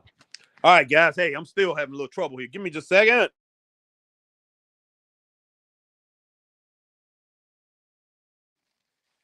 All right, Marcus said, Harry, I have to be honest. Tony Khan is the worst booker in my 28 years on this earth. And there was a lot of terrible bookers in the past, like old Vince McMahon and others, but Tony Khan takes the cake. I use AEW as okay, as Benadryl for my allergies. I know you're not saying that, but Marcus said use Benadryl for your allergies. Yeah, Tony Khan takes the cake, and you say I use AEW. I use Benadryl for my allergies. No, I understand that, man. Benadryl is great. Benadryl will knock me out. I know they have what they got non drowsy benefit. I mean Benadryl now they got non drowsy Benadryl. Marcus, I got to get me some, man. All right, John Smith or Austin will come out to help Cody cause Drew with the bloodline take out Seth on night one. I got some clarity in here, guys. I will take some clarity in just a little bit. All right, Ben Lascou says you right at Marcus Brown and John Smith. If Reigns and Rollins lose their titles, it will be perfect to reunite and these two guys fight for the tag team titles versus a babyface Usos again, like Money in the Bank 2013. Okay, Marcus, sounds good. Ben says Josh Briggs can be built to be the next big man, like a Stan Hansen. No doubt, Ben. I'm with you on that. Marcus Brown, Harry, Cody shouldn't hold that title for 2 years. Heck, no. He's already 37. The person who should hold the title should be someone young like Brewster or Trick Williams who in their early 20s. Why, man? But like Breaker or Trick Williams. Now I can see Breaker. I'm not with Trick Williams, man. I'm not with Trick Williams. And Marcus, I might be a little biased because Trick, he played football for my football team, and I hated him as a football player, man. When he played at the University of South Carolina. So I might be a little biased, but I don't think Trick is that good. I really don't. But he's going to be great, okay? But why in the world should we have somebody? But back in the day, man, we didn't have somebody holding the title for 2 years that was young like that. Marcus, it was older guys, man. It was older, experienced guys that held the title. Ric Flair didn't even win the title when he was in his 20s, guys. No. Hulk Hogan didn't win the title when he was in his 20s. Bob Backlund didn't win it in his 20s. Nobody. Superstar Billy Graham didn't win it in his 20s. Bruno Sammartino didn't win it in his 20s, Marcus. The guys that won it was older vets. Okay? Braun Breaker, if he win it, I definitely can see him doing that. He's about the only one in these young guys, and that's holding it for a long time, man. He is special. He's special. Marcus Brown at Ben Lascous, shout out to you, bro. John Smith, I think Seth joining Roman is too predictable. Marcus Brown, Harry, WWE would suffer in ratings if Cody holds that title for 2 years. I don't think so. And you want him to be a face for the whole run. Only way this works is Cody changes his character after a year. He could. Marcus Brown and John Smith, no, it's not. No one but me is expecting it. Ben says Trent Beretta can be something in AEW. Yes, something very special. Very special. Marcus Brown, at John Smith, you would need something for Reigns and Rollins to do after they lose their titles. And Reigns need to at least add another tag team titles, Reigns to his collection. He hasn't held that title. Man, they can have a lot to do. Man, look, guys used to lose their big time titles like that back in the day, man. They knew what to do with them. Those guys still kept their status. They still was huge. They knew what to do. That's what I don't get about wrestling today. I really don't get it, man. These guys can lose their titles, and next thing you know, they're nothing. It's sad. Marcus Brown, since 2013. Marcus Brown, Harry, did you hear Mike Santana is going to WWE and starts on NXT? No, I didn't hear that. That's cool. Marcus Brown, Harry, Lashley versus Reigns should have happened as he's the last person to pin Reigns. Yeah, in a singles match, clean all the way back to in 2018. He has a better case to face Reigns more than anyone else outside of Rollins. Yeah, I agree there, Marcus. John Smith, trust me, Seth and Roman has plenty to do after Mania with all the WWE has going on. No doubt, John Smith. SummerSlam is going to be awesome as well. I believe that too. Marcus Brown, John Smith, Rollins and Reigns reuniting will be fresh. Yep. Ben Lascaux says, Harry, do you think it's best Claudio leave the BCC, gets written off TV, and come back repackaged as James Bond type manager or valet? It'd be great if he had a manager like that. Or come out with a valet. But yeah, a James Bond type wrestler.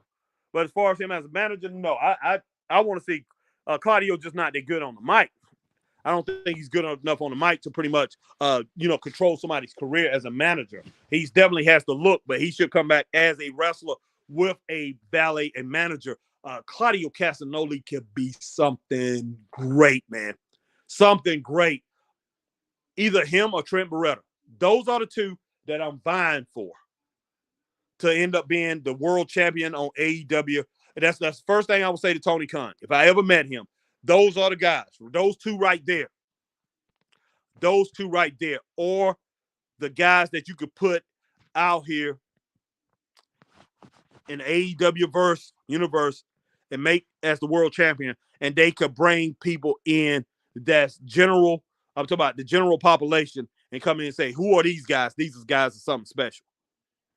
John Smith, maybe fresh to you, but reruns to me, because one will end up turning again. Seen it before. That I'm pretty sure John Smith, with the way wrestlers turn today, I'm not shocked if that happens. Marcus Brown, Harry, yeah. I'm talking about the Benadryl that makes a person drowsy. Yeah, that Benadryl, man, that make me drowsy. I'll be asleep. I'll be knocked out. And I actually need that. All right, guys, man. Wow, I lost my place. I hope you guys hear me. Okay, here we go. Okay. Come on, man. Okay. All right, but yeah, that Benadryl. Yeah, I got some non-drowsy Claritin. Guys, I'm gonna take that here in just a little bit, and I'm gonna go go use the bathroom. Do a couple things, and I'm gonna come back on around 11:15 probably, and pretty much do that Raw review. I think I'm gonna go ahead and do that. So, guys, be looking out for me. Marcus, John, Ben, all you that's still here, man, look out for me because HBT will be back on in the house, man. Appreciate all you coming on. My man, Bobby Jones. Bobby Jones, Harry, you realize, and Cody and Rock in the segment, it was raining. Yep, Bobby Jones in the house. Appreciate my man, Bobby Jones. Jameson Byrne coming through. Marcus Brown, Manny Richardson came through tonight. Man, everybody on Facebook, Arma Clark, Jordan Payne, Justin Doerr. Let's see. Who else? We have some other people. Vance Keyshawn came through tonight here on YouTube. But yeah, so many people come through tonight, rocking with me. I appreciate you guys, 100%. Glenn T. White come through tonight. All right, let's see what else we got here, man. Like I say, John Smith in here tonight. All right, my man from hashtag True Scott Larson in tonight. Appreciate you guys, man. 100%. 100%. That's all I got so far. I can't go back any farther. Sorry about that. If anybody named that I didn't mention, I still appreciate you coming in, rocking with the show tonight, guys. Marcus Brown, Harry, I was using Trick as an example. Why would you have Cody holding the title a year before he's expecting to retire? Man, look, if he's going to retire, that's one different thing, Marcus. Hey, the champion, not the champion, the committee or the company don't have no control over that. You know, if he's going to retire within a year, he's definitely going to do that. Then you have him hold the title for 5 to 8 months or something like that and take it off of him. So I agree with you on that, you know, on that point. John Smith, okay, I'll come and see you in a bit. Appreciate it, John. Appreciate you, Marcus. Appreciate everybody coming in, man. But guys, let me get off here for a while. Let me take some allergy medicine and everything and do a couple other things I need to do. But I'll be back in just a little bit to do that Raw, pretty much do that Raw segment, guys. Review Raw and talk about a few other things. Talk to you guys a little bit later. Marcus, let me get this last one. John, what Reigns and Rollins hasn't teamed up to be in a tag team division like that in over a decade? It's not a rerun. If you saying this, then you should keep that same energy when we get in the rerun. All right, Matt Madam says, great show, Harry. See you later. I'll definitely see you later, Mag. I'll be coming on in just a little bit, man, if you want to check me out. All right, John Smith, I believe Cody has years before he retires. Okay. But, guys, I'm going to try to come on and I'm going to try to be on camera. All right, Marcus Brown says, of Edge versus Christian Cage losing the TNT title back and forth. All right, guys, but I'll see you later. Stay straight up. Peace.